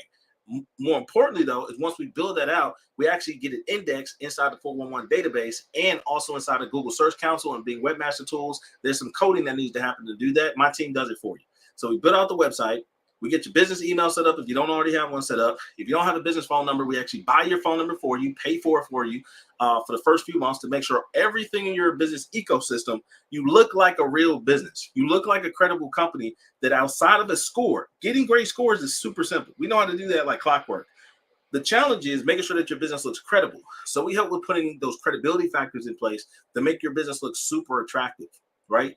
And then most importantly is when you come into our ecosystem, we don't want people having to be overly concerned about, oh, I got to expense this, I got to pay for this invoice, that invoice. We actually cover those expenses for you for your first like 60 to 90 days, right? And the only reason there's a gap there is because when it comes to the data distribution for the different accounts that you have set up, on average, it takes about 4 to 6 weeks for the account to distribute data, right? And then we have it very strategically layered because you can't go get an unsecured, business credit card when your business credit profile doesn't even exist at all. Obviously, that sounds stupid, right? So we make sure that those things are done in order to make you attractive as we start to build everything out. So there's a sequence that we do. And again, it ends up being roughly around like 60 days. Sometimes it can get extended out to 90 just to make sure all the data distributes for the profile. But we cover all those expenses for you. So yeah, man, that's essentially how the program and process works. Like if y'all want some more details on that, you can text my executive assistant who's on here. His name is Luigi. That's at 571-969-2972. So 571-969-2972. You can also send him an email, so you can put you on my calendar at info at my first name Ernest EARNEST, last name Epps EPPS.com. So info at earnestepps.com, and then just say, coming from Lambo, Leverage Show. You say Leverage Show, Luigi knows exactly who you are, what time it is, so we can organize everything. And again, if you're coming from the Leverage Show, we're going to make sure we show you a bunch of extra love, because if you're coming from Lambo Squad, we're going to have to make sure we take good care of you. And again, when we have a conversation, I mean this genuinely, sincerely. Anything that you want to know, anything that you want to see, again, me talking about access to millions of dollars, I will literally log into the accounts like I did today. Even more so, I'll even show you all the business addresses, so forth and so on, because I genuinely want to see you do better and be better, and actually be around somebody that's not playing with this stuff, that they really got your back, and we're here to help you win and succeed. So, yeah, man.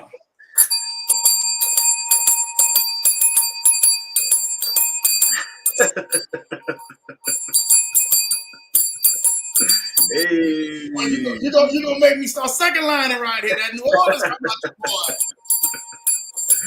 Boy, yes, stop it, Ernest. I'm talking about, man, I told y'all this was sharpshooter lane only out here, man. I told y'all that, man. But y'all sit back and y'all say, Lambo, you playing with us, man. I said, nah, I ain't playing with y'all. Y'all gonna know Ernest Epps' name. Y'all gonna know who Ernest Epps is by the time this show is done. Ernest, brother, my brother from another mother. All I can say is you lit it on fire. You walked away. I got two walkaways when we talk about lighting on fire, right? Mm-hmm. There's the infamous lighting on fire, if you remember the movie Waiting to Exhale. And you see Angela Bassett walking away from the car, lit on fire. You feeling me? For the females out there, that's y'all tonight. And then there's secondly, the light on fire, when Denzel Washington was in the movie, Man on Fire. And the car was lit up after he then blew it up and he walked away. And the guy and everything, man, is blowing up in the car. He's walking away. I said, man, hold on, man. Denzel, you like the Denzel tonight, man. Ernest, you like the Denzel tonight. And the car is blowing up on fire and you walking away, man. And the flames just hit you, brother. My brother. Thanks, bro. Appreciate it. Well done. Well done. Well done. If you guys have not heard anything tonight, I don't know what show you've been on, what you've been listening to. You have not been tuned in. If you caught the last few minutes in my bank voice, you may have to go ahead and take some notes to this thing. And go back and watch the replay and share this out. But this is the most important information right here we have on the screen tonight. Everything that Ernest said, everything that Ernest does, his whole entire program. I told you the banks fly him out there to go on ahead, man, and talk to them how to get things structured. When he hosts these calls, Ernest is not a big social media person. I'll tell y'all that right now. Yep. He's a one-on-one personal type of person. Like, yo, he literally spent his brand making sure that everything is executed to perfection to make sure you guys are winning. I'm going to just tell this to you right now. His information is on the screen. This ain't no joke. Ain't no gimmicks. He's not trying to get anything out of you guys. He's trying to get something to you. If you literally want to feel brave and said, you know what, Lambo, you're right. I've been riding this fence long enough. I haven't heard this information. Nobody has broke this thing down like Ernest Epps has broke this thing down to me tonight. So where I could understand it. And most of y'all probably saying to me, Lambo, I still can't understand all of this stuff. It was too heavy tonight. But if you want to be tapped in to somebody who is just not someone out here trying to pull a finesse move on y'all, trying to pull a Michael Phelps swim move, get your money and then keep on swimming and run. You want somebody that you can really help build with. Tonight, I really tonight want you guys going ahead and write this number down, and this email down, and definitely make that call. 571-969-2972. Reach out to my guy Luigi. Shout out to Luigi for being out here on the chats. He's in the text message. You guys definitely got to give Luigi and everything, man, some love. Luigi, I was talking with Luigi and everything back and forth before me and Ernest ever got to even go ahead and finally get a time to go one-on-one. And they kept saying, Lambo, y'all literally have to do this. You have to do this for the culture. You have to do this for the community. You have to do this for the people, man, who are really just trying to win out there. And that's what we did. Stuff y'all are getting ready to go ahead, and this is getting ready to be the invitation for the best in the rest of your life. for being able to be connected with a man like Ernest Epps and his team. Again, that number is 571-969-2972. Send Luigi a message, send Luigi a text. Y'all get scheduled so you guys can get tapped in and really be able to get to that next level. If you guys want to send an email, it's right there on the screen, info@earnestepps.com. Again, info@earnestepps.com. Send them a message, get yourself plugged in, get yourself going to the next level. That's why the Leverage Show, literally, man, is one of the hottest shows that are out here, because we don't come out here, man, trying to bring you anything less than something that's really getting ready to help you out and take you to the next level. This show is predicated and based on getting something to you rather than taking something from you. If there's anything that we took from you tonight, I hope we took all the fear. I hope we took all the doubt. I hope we took all the worry off of so many people's head, because they've been trying to find someone who they can really connect to, but didn't know exactly what that resource was. Tonight, your resource and your golden connection, our very special guest, Mr. Ernest Epps. Thank you, Ernest. Hey, thank you, sir. Job well done. I'm trying to tell y'all this right now. Listen, I told y'all we was bringing. Y'all thought that we were lying. Ernest doesn't take these type of podcasts. Actually, tell him. Ernest can tell you. He doesn't take these type of podcasts. He doesn't need to take these type of podcasts. Yeah. Yeah, no, man. I very rarely, like, I know we got Jackson and Anthony that's on here. They've asked me, like, repeatedly, man, Ernest, can we bring you to our community? Can we bring you to our community? Like, for almost 2 years, I've told them, I'm really not interested in just having a bunch of people be in our ecosystem. Like, we're really focused on impact rather than income, because if we make the impact, the income is going to come.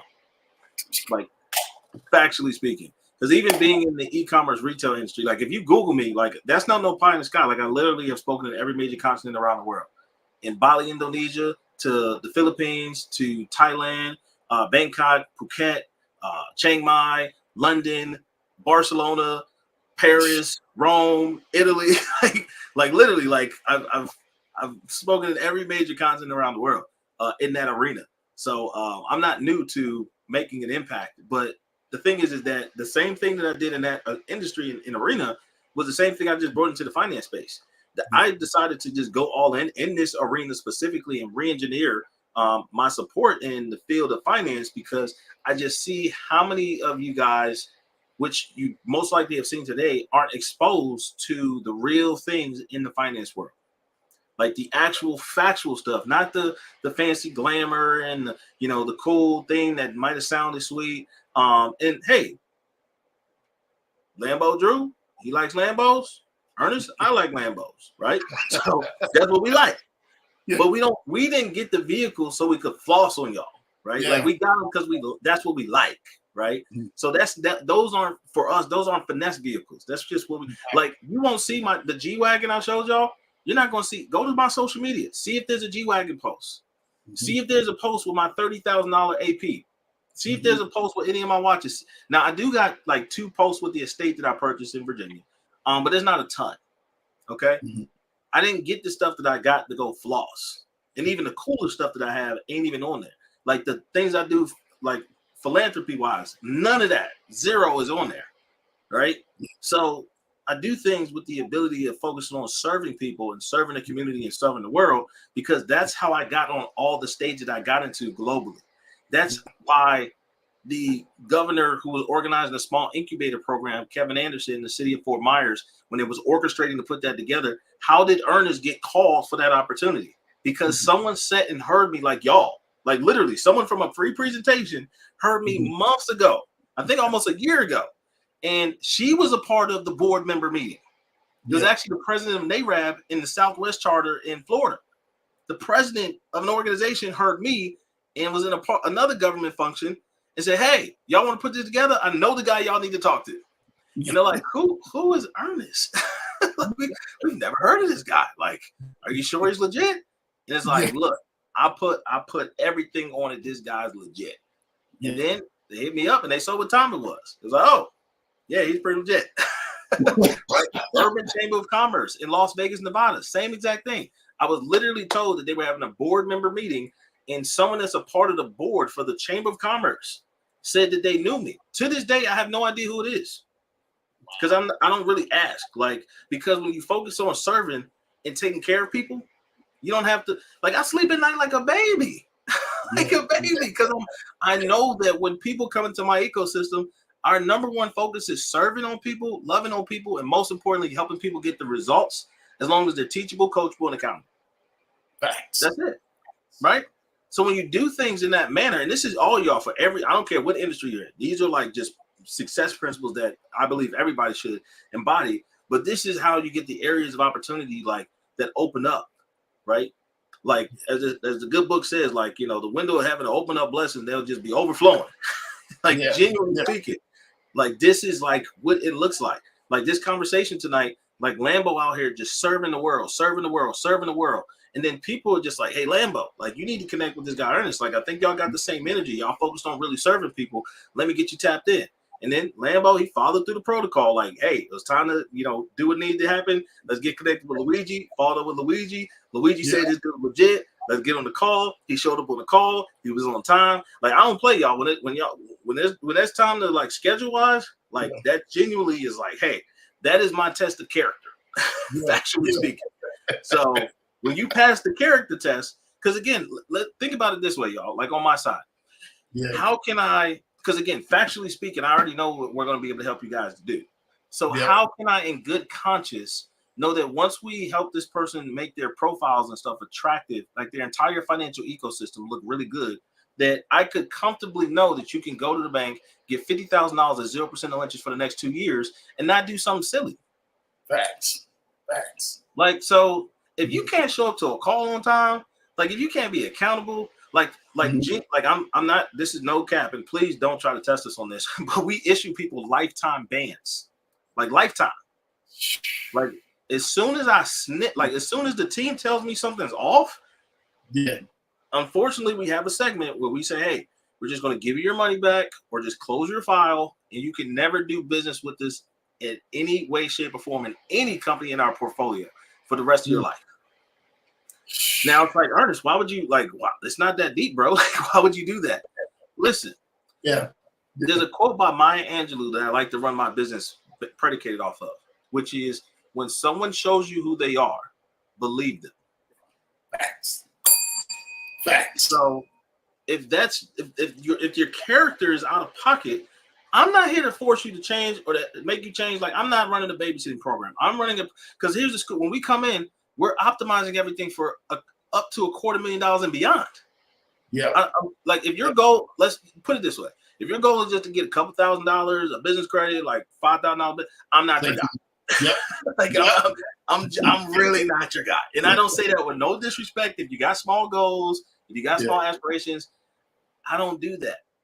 When my team goes to work, we go for $250,000 and up, nothing less than that. So we don't have time to play games. Listen, your family is counting on our ability to perform to get you results.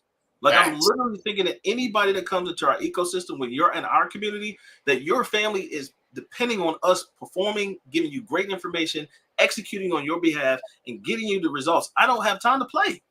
Facts. So if you don't have that same level of, like, just thought process, same energy, that, hey, I want to show up and be accountable for the next few months so my family can change its entire ecosystem, I'm just not, my team, we're not what we do with you. So it's just like, hey, listen, just go somewhere else. And I do genuinely wish you the best too. Like, I don't say it like just being nice, just anything. Like, genuinely, we wish you the best, but it's just gonna have to be somewhere else.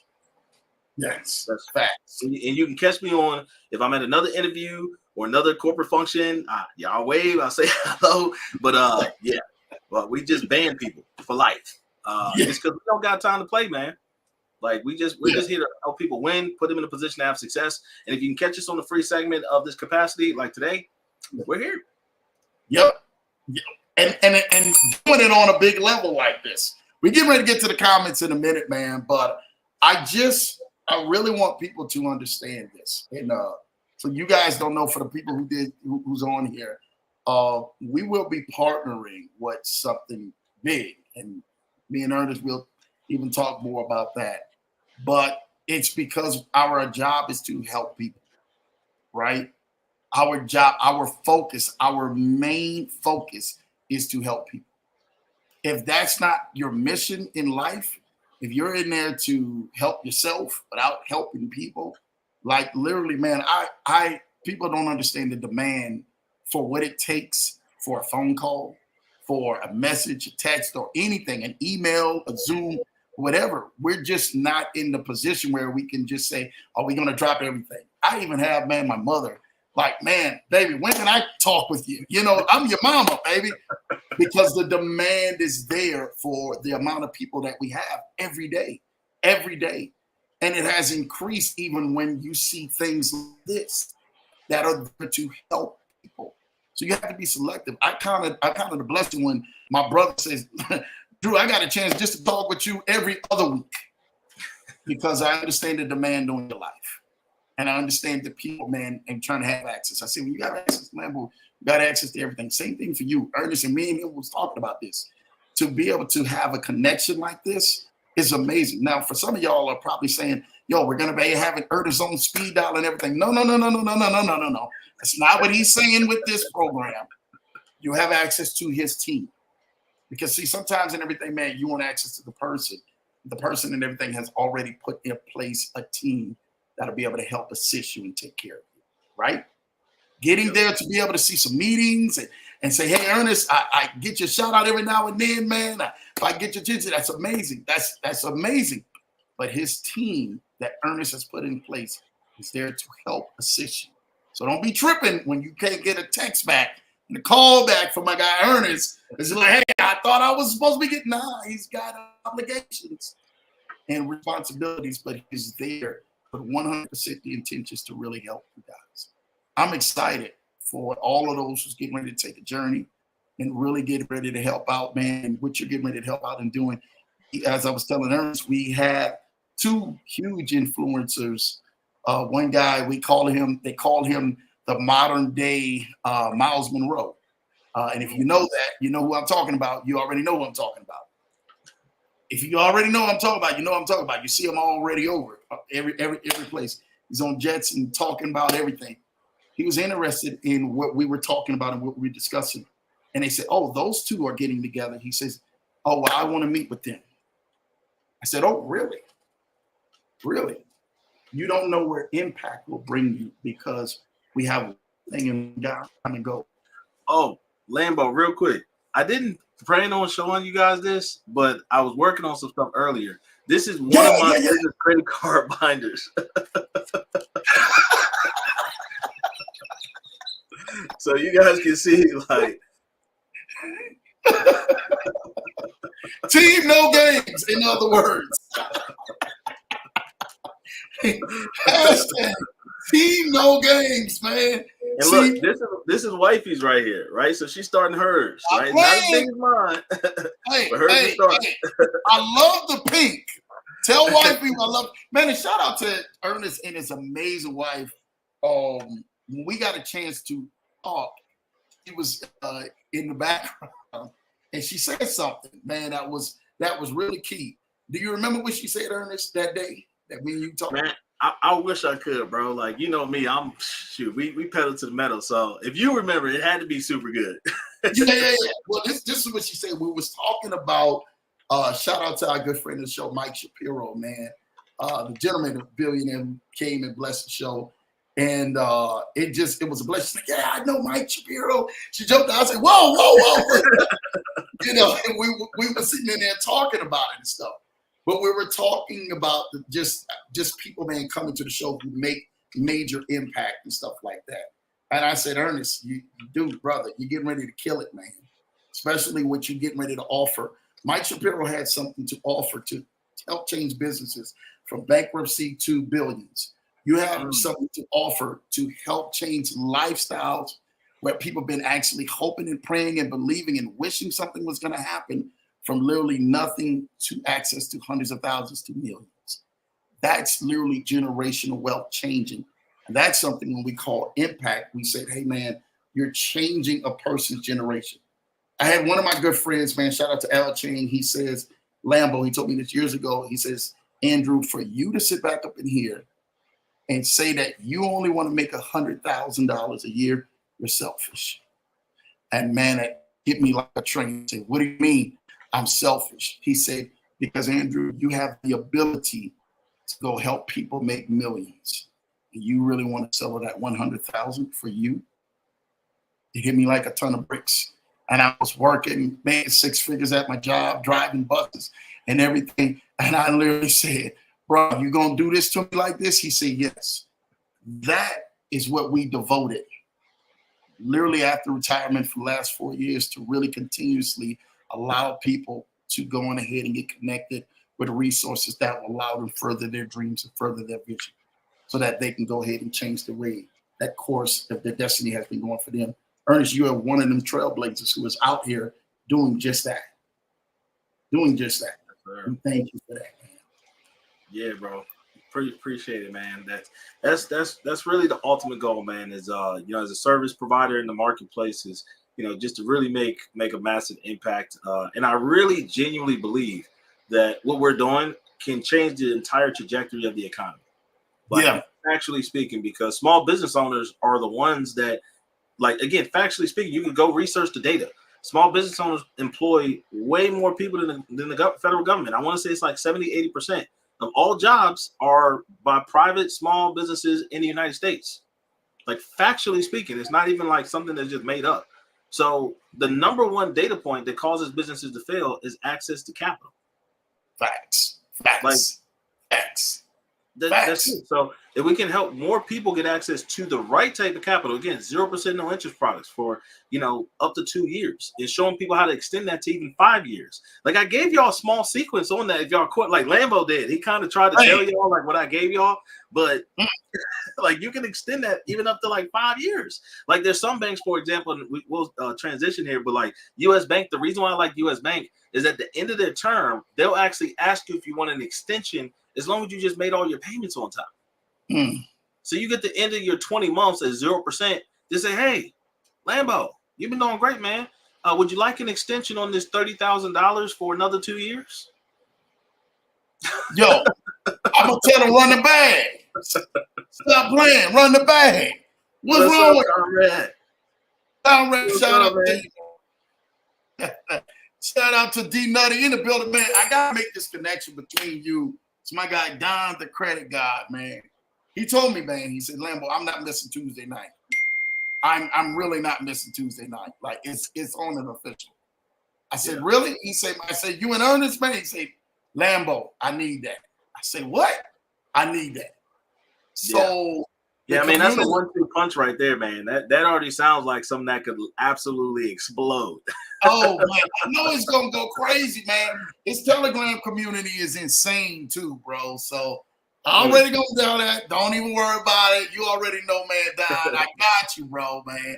I love the chats. Y'all with the fire emoji. Shout out to you. He was dropping too much stuff. And say, Natalie said the 1.4%, that was just amazing. People, do you know what the standard, well, me and Ernest knows, the standard for any exotic out of the gate, the percentage, especially with the banks that we use, is 20%, right? Is literally is high. The interest rates for that is 20% down, right? That they want. And then you're probably at an interest rate of between 8, 9, 14, 18, all the way up to 20%. Guaranteed with that particular loan. I'm trying to tell y'all this right now. When you said a 1.4% through DCU, who's now been partnered with First Tech, right? They just partnered with First Tech. Yeah. At 1.4%, that's unheard of for 65 months. Those terms for that amount, for that price, and the insurance at 125.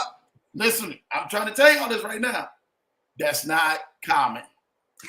That's unheard of on a lot. I'm trying to tell y'all this right now. So Ernest knows what he's doing, y'all. For all people saying, I don't know what. Listen, he know what he's doing. I can tell y'all them terms.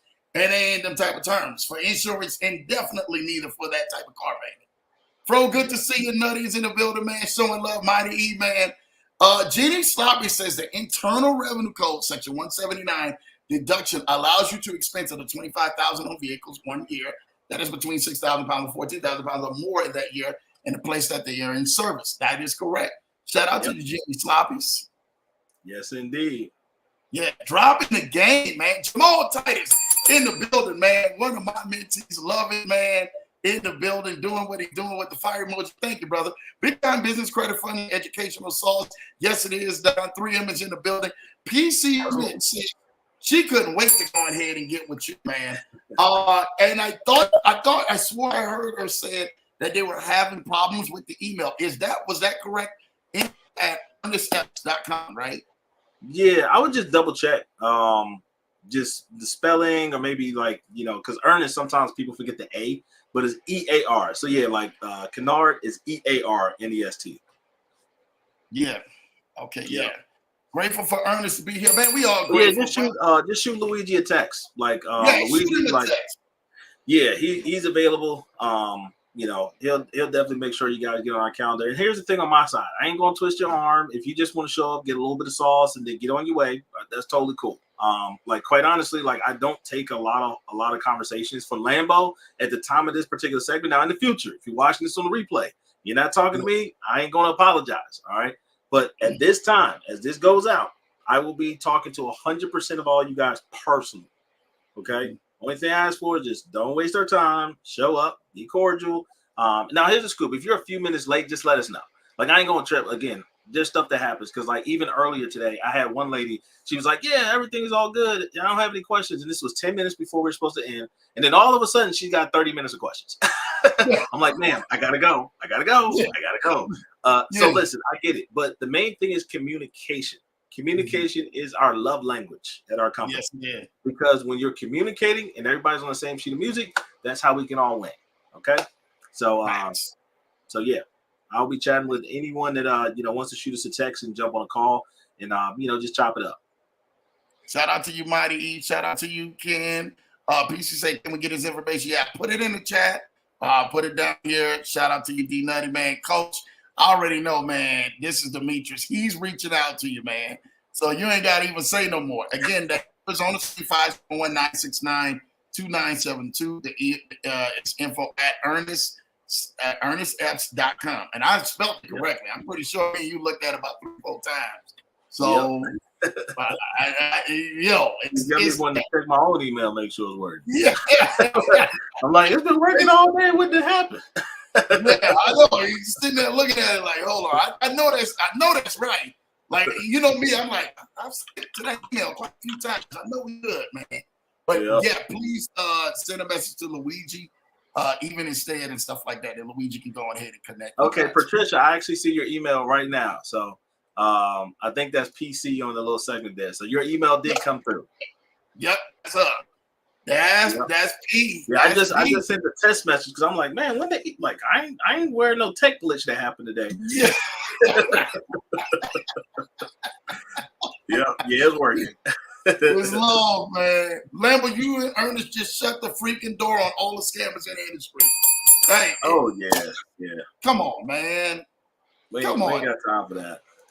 Bruh, it is, but this is the game. When people can back it up, man, I'm gonna try to tell y'all this right now. A lot of people can't back it up, and I always tell you, so receipts, man, and we can do that. So, is this your first stop shop? Is your one-stop shop for all things business?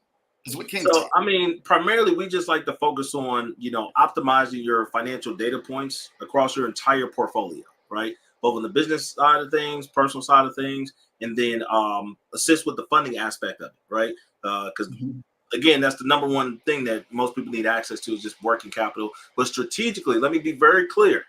Products that have great rates and great terms. I'm not talking about fintech companies. I'm not talking about merchant cash advances, PayPal loans, Stripe loans. I'm talking about real financial institutions, real banks. Don't play with me. Yeah. Hey, they think they're trying to get you some Stripe loans, man. No, man. Agreed, Coach D, man. Remind me of the Navy SEALs one-shot kill he was going for nothing but target practice today. One shot kill, sniper mode, man. When is Ernest coming back, man? Hey, trust me. Look, hey, Ernest coming back when we get enough of y'all to reach out and sign up and tap in. When we get enough of y'all to come back and say we tapped in with Ernest. Y'all bring your family, your friends, your cousins, your co-workers, everybody. Like, bring it out. When y'all bring it out and y'all say we tapped in with Ernest, Ernest coming back. Yeah, so, tap in and get the results. Like, literally, we just refreshed a client of ours. Like, she only been in our program for 45 days. Like, I'm not going to say her name because, I like to get permission before I do stuff like that. But she had no personal credit at all. She has a 760 score right now. Business credit profiles all have excellent ratings in 45 days. We just did her very first refresh. From zero. As a matter of fact, she reactivated an old entity that she had never done anything with. So she's got retroactive credit for the age. So she's got an age corp that now has excellent business credit profiles, and she got 760 credit score all from scratch in 45 days. Come on, man. Come on. And you still sitting on the fence? Stop it, y'all. Stop it. This Lambo out there, I'm challenging y'all. Y'all step it up, man. Cuz say, hey, cuz, I'm going to have to call you tomorrow, man. Cuz, call me tomorrow. You already know what time it is. Appreciate you, my cousin. My cousin Terrell, man. I love it, man. He's down in the Texas area. This one was fire. That's my wonderful wife. You already know, man. Come on, baby. Hey, if wifey said it's good, it had to be good. Oh man, look, hey, she 100% straight shooter. And it was she gonna be like, glad you came.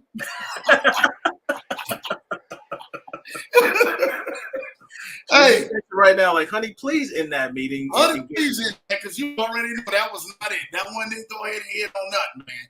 Nobody shout out to you. You sound like Keith Sweat, huh? Kid. Shout out to my guy, man, Don D. Nutty, man. Screenshot for the people. Yes, he did. Mighty say this has been amazing. Yes, it is. Patricia Humphreys. Oh my God. Shout out to Patricia. This Miss Patricia. This is another lady, Patricia. I'm not that Patricia. You just got to. This lady is beautiful. So she is 70. I think Miss Patricia is 70 from Louisiana, from my home city. She says, hello, Lambo and Ernest. I heard the ending. Got to go back and listen to it from the beginning. It was awesome, man. Thank you, Miss Patricia Humphreys. Amazing, amazing lady. We're so thankful for every time she comes here. She's also in the Bruno X community as well with Ryan. She goes and says prayers every morning. I mean, just like this grandma, like you already know, like, yo, what's up, Mama? How you doing, Mama? How you doing? Thank you for that, man. So I really appreciate that, man. This is the creme de la creme game. Yes, it has been the connect to the connect. Yes, it has been the plug to the plug. That's what it needs to be, right? You need to be plugged into the right resource, right? You know, D Nutty say all facts, man. It's been a great show. Shout out to you, Linda Brown. Thank you, Linda Brown, man. I definitely know somebody from Ernest's team, man. Thank you for your first time coming on here. That's right, correct? I think so, man. Linda, you're part of the program, but I don't remember. Like, listen, we got a lot of folks who serve, and the team is taking care of you. I know that. Yeah. No cap. I just met one of our employees that's been working for us for 2 years. And again, he's getting paid. He's been working for us. I've never had a conversation with him. His name is Ray. And I just met him for the first time in 2 years, right? Because at one point we had a full-time HR department that was just rapidly hiring for every single company I have in my portfolio. So like some people, again, like a Ray, he works with me. He's been working with us for 2 years, and I've never even had a meeting with him.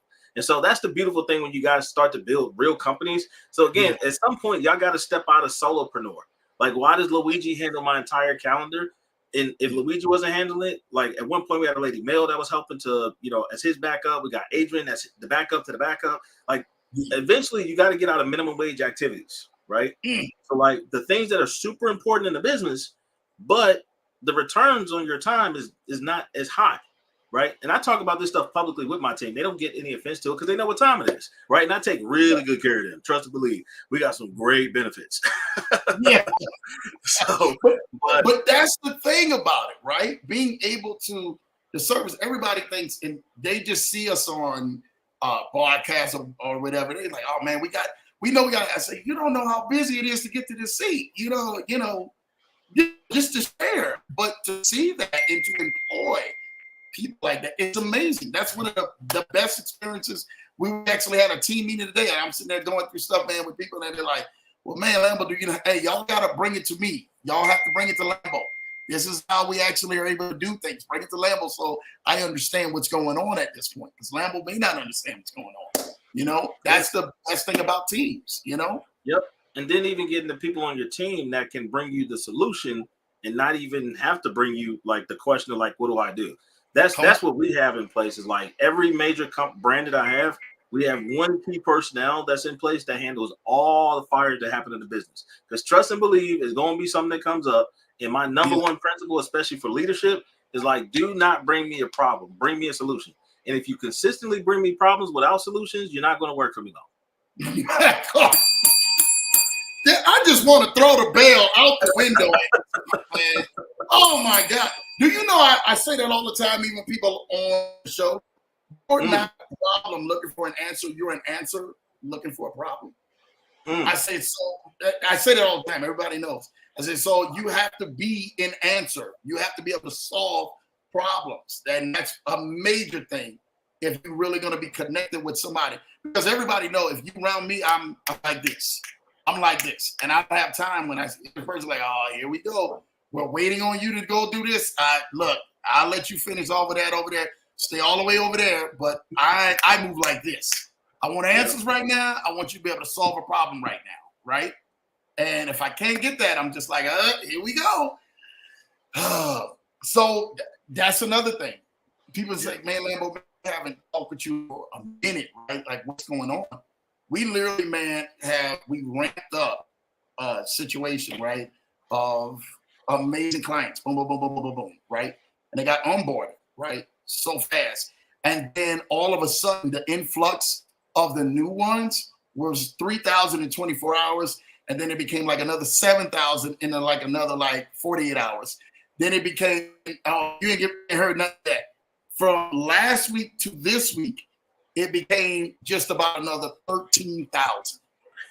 So when people sit back up in here and they say, well, Lambo, you know, I'm trying to see if I can go meet. I say, are you solving a 20,000 people problem right now? Like, what problem are you solving? First of all, I will talk with you, but when you're ready to come on this side, it's a different game. So what problem are you willing to solve? And that's what you do with your company, and that's why we love and respect what you do. That's why I say, man, if you get a couple minutes, if it's just a couple of seconds, take that advantage because you never know what may happen.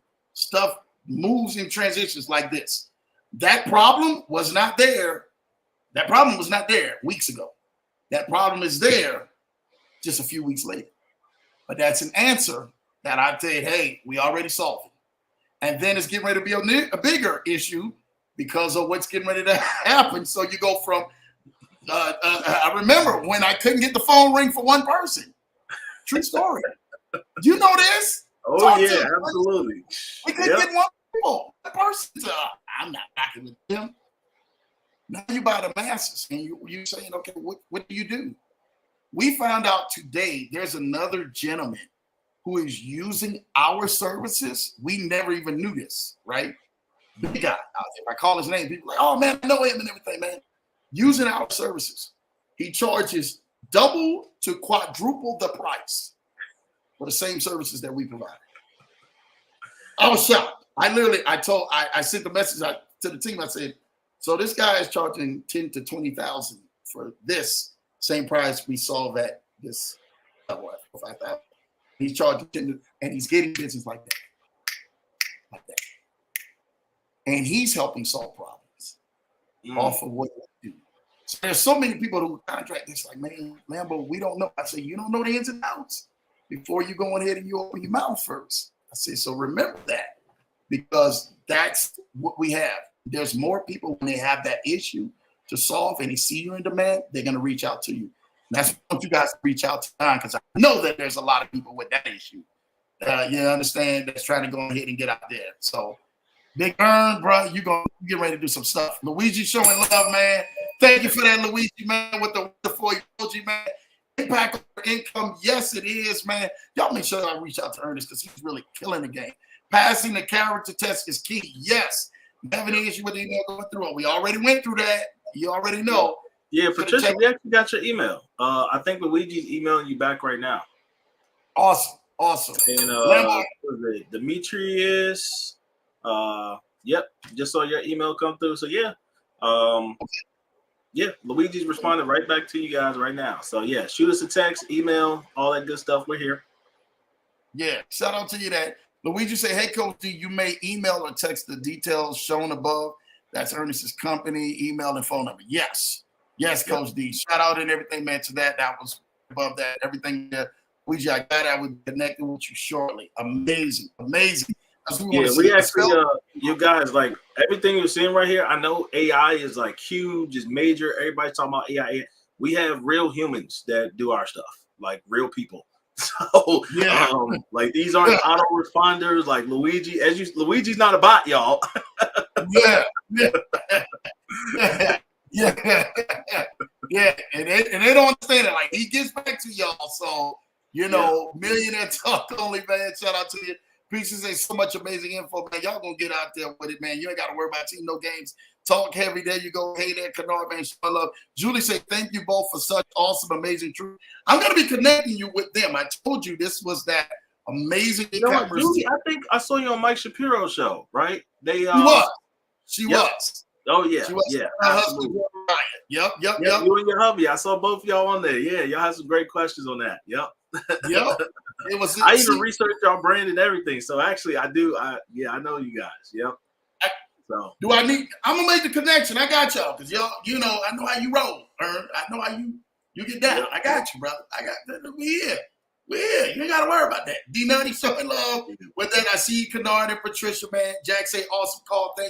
Thank you, Luigi. Shout out to you for that. Veronica said, hi, I just spoke with Ernest yesterday. Okay, cool. What's up, Veronica? Shout out to you for that. Linda said, yes, it is. So this is the Linda Brown. Okay, sweet. Glad to know that. Because that's actually not a super common name, but it's it's used pretty often in the market. Yeah. It's almost like my name, man. Luigi saying hi, Veronica. Hi, Luigi, man. Hi there, Luigi. Shout out to Luigi getting all the love, man. My guy, man. Yeah, Luigi, man, that's my guy, man. Like he holds it down. Vic is our project, like a project director. So when y'all start going through the process, he helps to manage and orchestrate all that stuff. So, as you guys are seeing, this is the beauty of having like a good team, right? A real executive assistant that understands the mission, like the goals, the objectives, and is willing to have your back. Like Luigi, like he's super duper. And he's A1 since day one and has been doing an absolutely phenomenal job. And, just take care of your people. Like y'all are seeing this stuff in real time. So the beautiful thing about me is like when I talk about stuff, you don't have to believe it or not. You're going to see it come to fruition. And then unfortunately, if you don't take action quick enough, you're going to just see everybody else getting the results. And then you're going to be the coulda, shoulda, woulda. And by that time, everybody else is taking off like a rocket ship. And you're like, dang, I wish I would have did it. Hey, I told you. Fat Joe said it the best, man. Shout out to Fat Joe. Yesterday's price, is not today's price. You better go on ahead, man. I'm going to ring the bell myself, boy, again, man. So y'all better get it. Y'all better jump on it while it's hot. Shout out to you, Coach, for sending that email to Luigi. Yes. Into wealth. Shout out to you. Business credit is life. To grow wealth. Yes. You can't look at new opportunities with the same vision that got you in your current predicament. You already know, man. Come on now. That's game right there. Zero tolerance for BS, man. I love it. You really have to out there, man. You crying, man, like a baby, man. I'm not even going to lie to you, man. Only one, I'm not even going to say that, man. Not even on there. I'm not even going to say that. But my wife is the one. My wife and my kids is the one that get all my attention, man. You understand? That's my major priority. When I do business, I'm focused on business. When I'm focused on family, I'm focused on family. Straight up. And if you don't understand to separate the two, guess what? People will run you all over the place. Oh, man, nah. We don't do puppet masters around here. I'm sorry. I'm sorry. We do the show. You already know, man. So we're gonna make it happen. Veronica says, man, hi. Shout out to you for that. My cousin's in the building, man. Stack it up and count it later, cuz. You already, man. You know, man. We run into the bag and make sure you guys get to the bag the right way. I definitely got to check the replay. That's my guy, BOJ. Shout out to BOJ. BOJ, one that was able to connect me to Jackson. You know who BOJ is, huh? Oh my BOJ, it is so dope to actually see that you're live on this, bro. When I first got into the industry and vertical that you're in, like I kid you not, I went to like my girl, she'll tell you I went to sleep listening to you, bro. Like straight up, like real talk. Like your stuff was playing for like almost like a year straight every single day, trying to understand the industry, the different things that was going on, so forth and so on. So major shout out to you because you were one of the most authentic, real deal people in your industry that I can rely on for credible information, and you led with real integrity, right? So yeah, man, this is crazy. Like I got chills kind of like going down my arms right now because like I genuinely like I went to sleep taking action, getting results based off of the things that you talked about, man. So this is really cool. Well, I do got another, man. Shout out to BOJ. That's just my dog, man. He's just him tapping in on him, man. I know how busy what he does, man. But you know, we had a special person, man, tonight watching too. And BOJ getting ready to he saying something else, and I'm getting ready to go to this before I talk about that. He said, man, that's humbling, bro. Thank you. I can't wait to see what you've got going on, man. Bruh, y'all know I'm swimming. Y'all know I'm swimming. I'm doing my Michael Phelps swim move, man. Out here, y'all ain't ready. Y'all ain't ready. Man. So it's just this is full fruition coming back from you doing what you do. There's another special guest who's watching. He ain't gonna say nothing. But this is Lambo talk. He's watching currently right now as we speak. Yeah. Shout out to Credit Plug, man, who's watching right now as well. Wow. Who's definitely on here. He said he wouldn't miss this. He said, Lambo, I want to thank you. Super excited about this. Bro, yo, Lambo, is it okay if I tell everybody what I told you about the Credit Plug? Yeah, talk to them about Credit Plug, man. Quick. I'm gonna let you got the Credit Plug. Factually speaking, I'm not saying it's to gas him up in any way, shape, or form. I could show you my presentations all the way from like 4 years back. He is factually speaking the only YouTuber that I've told people to go follow, like to get educated. Because again, it's like, where's Ernest getting all this game and insight and forecast and stuff from? Credit Plug has been the only YouTuber that I tell people is authentic in the business finance space. And the fact that he's even here listening to me, like, is just out of control, right? Like, he's been a mentor and a guru to me, and he has no idea. I've taken a lot of stuff. And again, you're like straight up, like you've been in my presentation deck. Like you don't even know it. You've been at the Urban Chamber of Commerce. You've been at the city of Fort Myers. You've been in Thailand and New Zealand, like bro, all over the world. Because again, I'm just a transparent person. It's like, Ernest, where are you getting this game from? Like some of the stuff I only talk about because I got the actual experience. But outside of that, how do you stay up to date with all the data that's going on? I learned, bro, like let me show you this. Let me, like, factually speaking, I'm trying to see if I can hold up. Like, bro, like all the NIH Federal Credit Union cards, like I got one for every single one of my businesses. I didn't know about NIH Federal Credit Union until you. Every single business got approved. Like, you probably got me approved for about 30-40% of this whole entire like ecosystem right here. I got $3 million in business credit, and you were probably about 30% of that. So yeah, man, this is amazing. So y'all not checking out the Credit Plug, definitely tap in. My man knows what he's talking about. He knows like he's in the game. Like he's really one of the few YouTubers I tell people about that you can trust, and even BOJ too. When it came to like the his industry and vertical, like I've told people about going to his channel.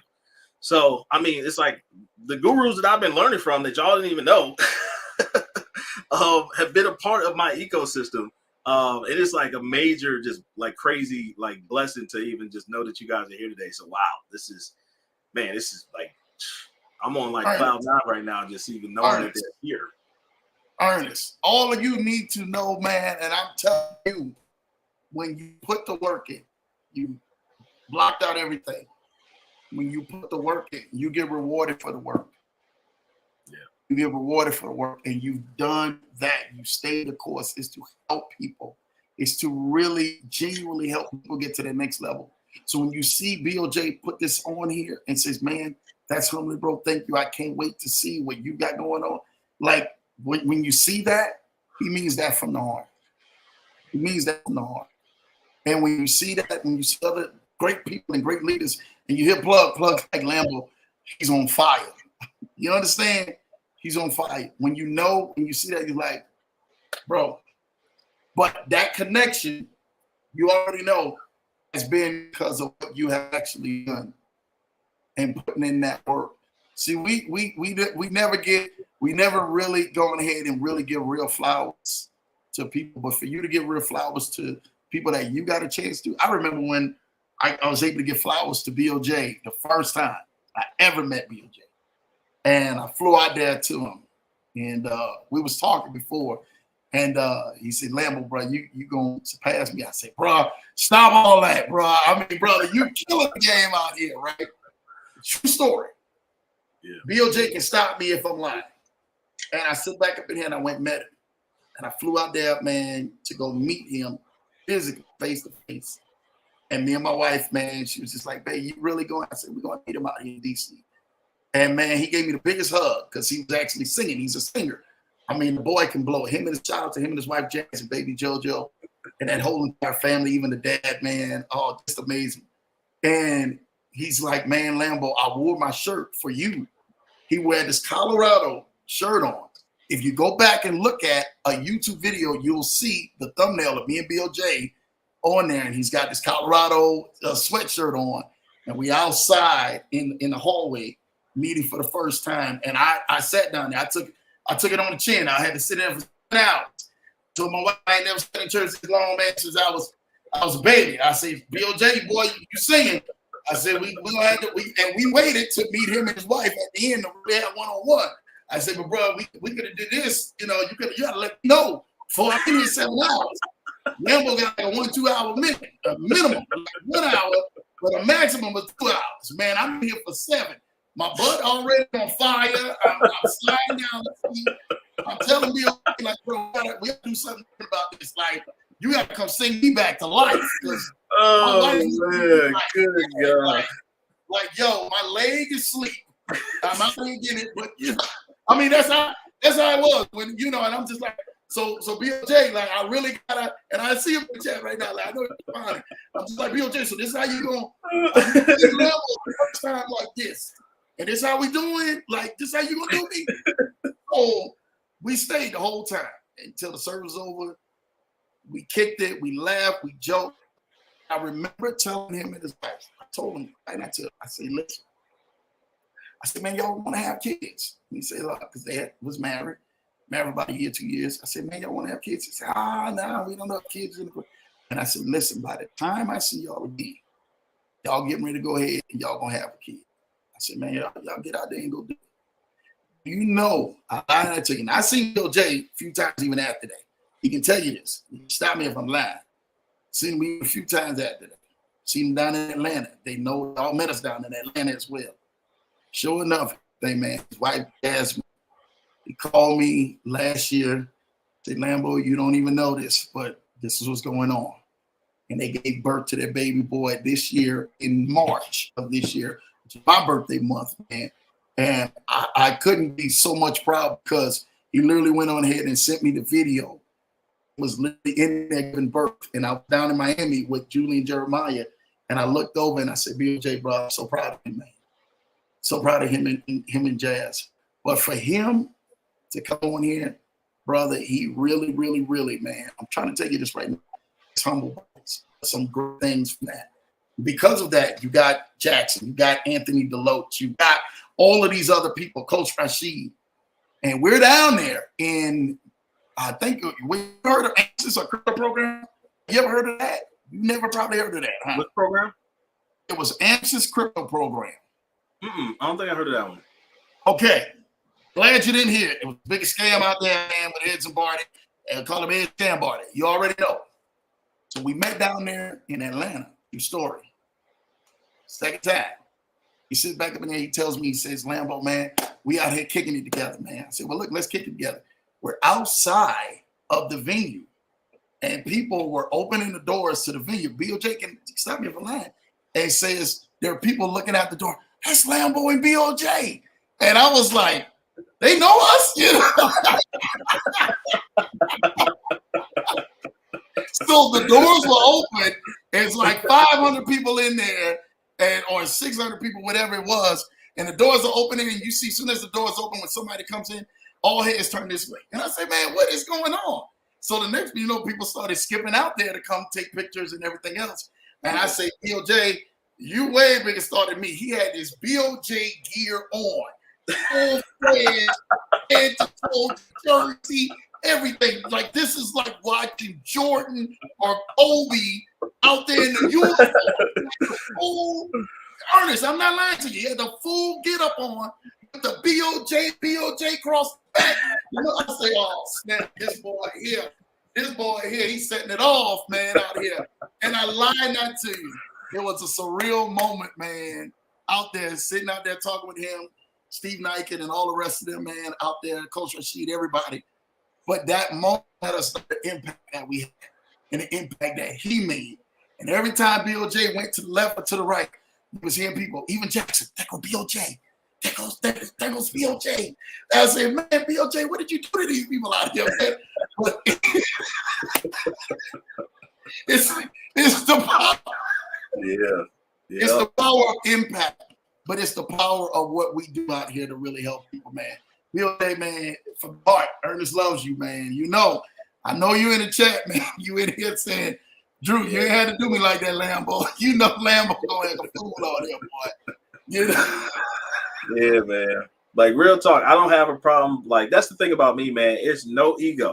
I don't have a problem telling people, like, hey, like, this is who I'm learning from. This is my, like, person that, really kind of put me on. This is where I go to get educated. And BOJ and Credit Plug, like, for real, like, there's been, I would conservatively say probably thousands of hours, especially with the Credit Plug. Factually speaking, my girl, she'll tell you, like, I've gone to sleep many a nights listening, especially like Credit Plug, for years.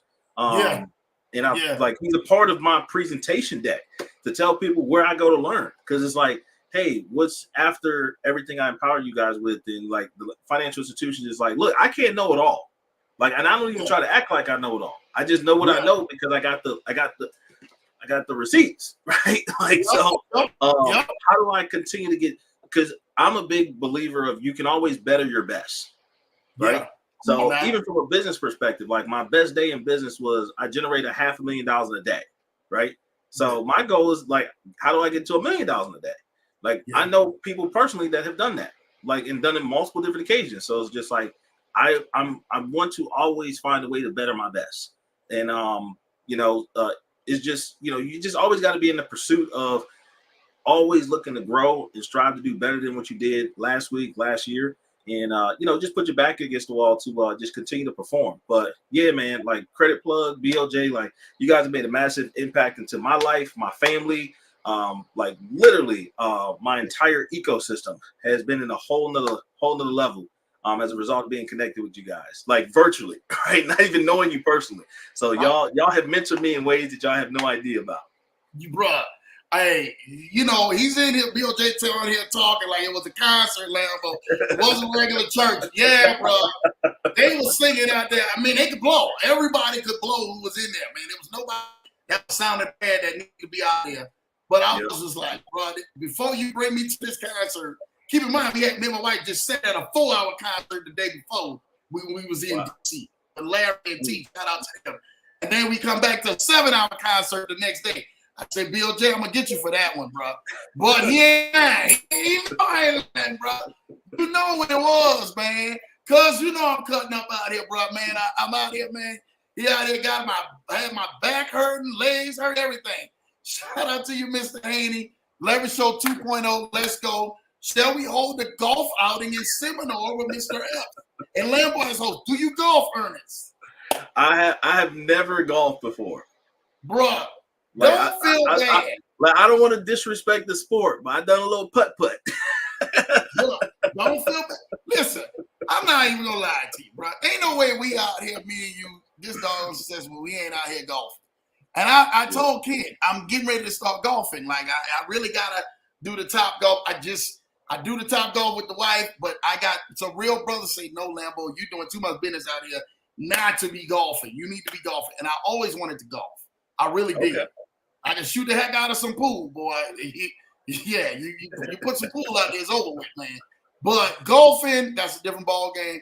We're gonna do let's do that, man. Let's put something together where we can do a golf tournament or whatever and do some stuff like that. BOJ golf. Yeah, that'd be cool.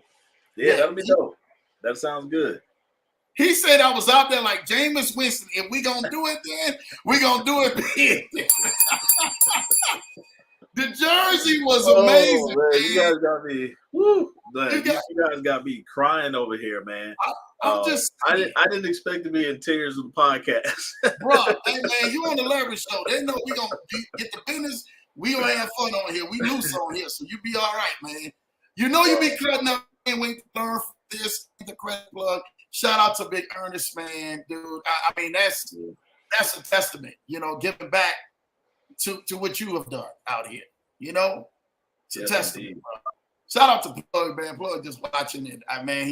He gonna be cracking up laughing like, Lambo, y'all a fool, bro. I love it. I love it, man. Hi, Kennard showing love. Jackson showing love to Linda. Love that. Luigi showing love to Big Anthony. Anthony saying, what's up, Luigi? Shout out to you, man. Shout out to Ernest, man. I love it. Me and Big Ant was saying some stuff about you, brother, that Ernest is just goes amazing, brother. So shout out to you, man. Gerald said, y'all got to start golfing, y'all. We're going to start it, man. All right. Hey, BOJ, this is a true story. Would you be willing to go down to go meet with Ernest and show him how to golf? Hey. BOJ, put it in the chats. You be willing to go down with Ernest to show him how to golf. You and Kennard Haney, because those two are some golfing guys right there. I'm trying to tell you all this right now. Go show him how to golf. And that's a connection. Who else golfs out here, man? I don't know who golfs. Hey, I've not yet, but shoot, I'm totally open to it, man. It'd be cool to figure it out. I'm gonna be so embarrassing too. Like it's gonna be terrible, but it's gonna be fun. Somebody got to get their car windows through out by Lambo. That's the only way I can see. I'm gonna have to go try to take some lessons real quick, so I don't get too embarrassed. Yeah, man, no. Have BOJ. We'll have him DM you, man. Don't worry about it. Connect, y'all. Have BOJ DM you, man, and y'all sit back and get a time to go do some golfing. He doesn't say let's golf. It's on and popping, man. Shout out to you, man. Don, you already know, man. Gerald said, of course. Okay. He said he's down for it. All right, man. Let's make it happen. All right, let's make it happen, man. Shout out to everybody in the chats. Listen, man. Julie said, I'll drive the car with Miss Johnson. Shout out to Daily for doing that, man. Drive the car with my wife. Y'all already know she ain't going golf. My wife, she'll kick your tail to in Top Golf. My wife a beast in Top Golf. Okay. So, okay. Man, down in Top Golf, man. Shout out to her, man. But listen, y'all, we have been on here 2.5 hours. Shout out to our wonderful guest of honor, Ernest, for killing the game. I really want to thank you, Ernest, for coming on here. You see the people love you. The chats love you. Thank you for really giving back to us, man, with the community and everybody, man. Really wanted to hear and see a different side, but also showing all the love. Again, everybody go connect with my guy, Ernest. Literally go connect with him. He's not big social media, so don't be like, I'm waiting to see what he's doing social media. Go jump in the community. Yeah, that's the biggest thing. You want the daily reports and all of that, or the weekly reports and everything else, go jump in the community. The community is not hard to get involved. It's not hard to get tapped into. All you got to do is begin to reach out and everything else, man, to begin to follow that, man. All right? People say, Lambo, how do I get to the community? Number's right here on the screen. 571-969-2972. Text Luigi. Get a hold of him. Let Luigi be able to help guide you into that. Or shoot him an email at info@earnestepps.com. Allow him to go on ahead, man, and point you guys into the right direction. Ernest, anything else you want to say to the lovely, wonderful people, man, out here tonight, man, that you have really helped blessed us, man, out here? Man, I would just say, at the end of the day, like, just stay consistent and persistent in whatever industry, market, and vertical that you're in. Like, no matter what the obstacle that you ran into, the challenge, like, whatever vision that, you know, has been just kind of shown to you. Again, I don't want to impose any type of, you know, belief system on anybody, right? But, you know, in my system, there's a little saying where the the fact that, God does not give anybody a vision that he's not going to give you the resources to achieve, right? God doesn't call the equipped, he equips the called, right? So whatever it is that you're pursuing right now in your life, just don't give up. I'm just on the other side of what persistence and consistent looks like. There's definitely been a lot of ups and downs, challenges. Everything hasn't always been sunshine and rainbows. But, when you're in a position to just, if you may be going through a season, whether it's like a season of momentum or a season of challenge, just continue to just persist to that and just put yourself in a position to win, because that's what's on the other side. And at the end of the day, your future family and friends and community is counting on you being the best version of yourself. So I'm a big believer that if you're listening to the sound of my voice, Lambo's voice, BOJ's voice, Credit Plug's voice, that is not by accident. Like, you are there in that ecosystem and reason because you are in the pursuit of growth. And I'm just on the other side of, again, listen to people like BOJ, listen to people like Credit Plug, listen to people like Lambo Drew, right? So I'm just literally just a reflection of the things that they empower into the marketplace. And I'm just on the other side of the results of that. And I've just systematized a lot of these things because naturally I'm like, on my side, it's just, God's given me the ability where when things are really complicated, in my mind, it scrambles it and puts it on a third grade level and then go gets big results. Like, it's really crazy. I don't know how he did that to me, but he's like, okay, like, it's really complicated, but let me show you how to make it simple. And then more importantly, let me show you how to empower other people so they can emulate and duplicate your results. And that's my kind of God-given gift. But like, seriously, genuinely, like, go continue to be in pursuit and start putting yourself in a position to make money while you sleep so you don't have to work until you die. I heard that quote by Warren Buffett, and that, honestly, if you want to know what was a catalyst to listening to the BOJs, to listening to Lambo Drew, to listening to Credit Plug, I heard that statement by Warren Buffett, and I was like, man, that makes a lot of sense. He said, if you don't learn how to make money while you sleep, you are going to work until you die. And I said, well, sign me up for that sleeping money. Who's making that sleeping money? Oh, Lambo Drew, he making sleeping money? Cool. Let me connect with him. Oh, Credit Plug, he getting assets and funding to go get sleeping money? Cool. Let me connect with him. Oh, BOJ, he knows programs in the marketplace that you can get some sleeping money. Sign me up. Right? Yeah. So I started building a catalog, right, of different assets in a portfolio that started generating sleeping money, and that's what put me in a position to be where we're at right now. So, ultimately, I believe, in my personal opinion, that's where you really are in a position of long-term power to truly, not this esoteric legacy stuff that you hear people talk about, but genuinely, truly be able to build a legacy for you and your family when you master this stuff. So that's my time, Lambo.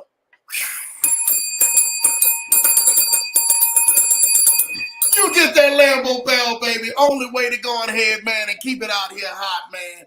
We know that Ernest is definitely firing on all cylinders, baby. He got the deuces in the boots, baby, out here. Letting y'all know what it is and really giving it to y'all straight how you want it. We want to thank each and every single one of y'all out here tonight. You guys know that we are a community to really help you. Now go join Ernest in his amazing community and help allow him to be able to further you guys in your vision, in your path to going ahead and start putting some wins up on the board. You've been suffering losses enough. You've been taking enough L's. Those are lessons. Not too many losses. The lessons. Allow Ernest and his team to bring you from lessons and losses to blessing and flossing. Y'all already know that's a bar, baby. That's a bar, baby. Oh, man, not yet. I feel like D Nutty out here, man. Hey. Stop it, man. Again, man, it's on the screen. Y'all already know what time it is, man. Thank y'all for the chats. Y'all were amazing. Y'all killed it. We really, man, went on ahead, man, and went in to make sure we provide the value. Again, the numbers on the screen. Tap in, get the community, get the link, go see what is on the other side of your fear and your doubt. There's faith on the other side of that. It's been amazing that I've been your host, Lambo Drew. You've had my wonderful special guest, Ernest Epps. I'm going to call him Easy E. Easy E. You got Easy E right here, man. Shout out to Easy E. He made it look so easy out here. Double E out there in the building, man. Getting it in, really showed y'all how to do it. I showed y'all how to do it the right way in the kingdom way. And that's what we love out here, man. Love you guys. Have an amazing night. Again, tap in. Be my guy, Ernest Epps. Your boy, Lambo Drew. We out of here, y'all. God bless.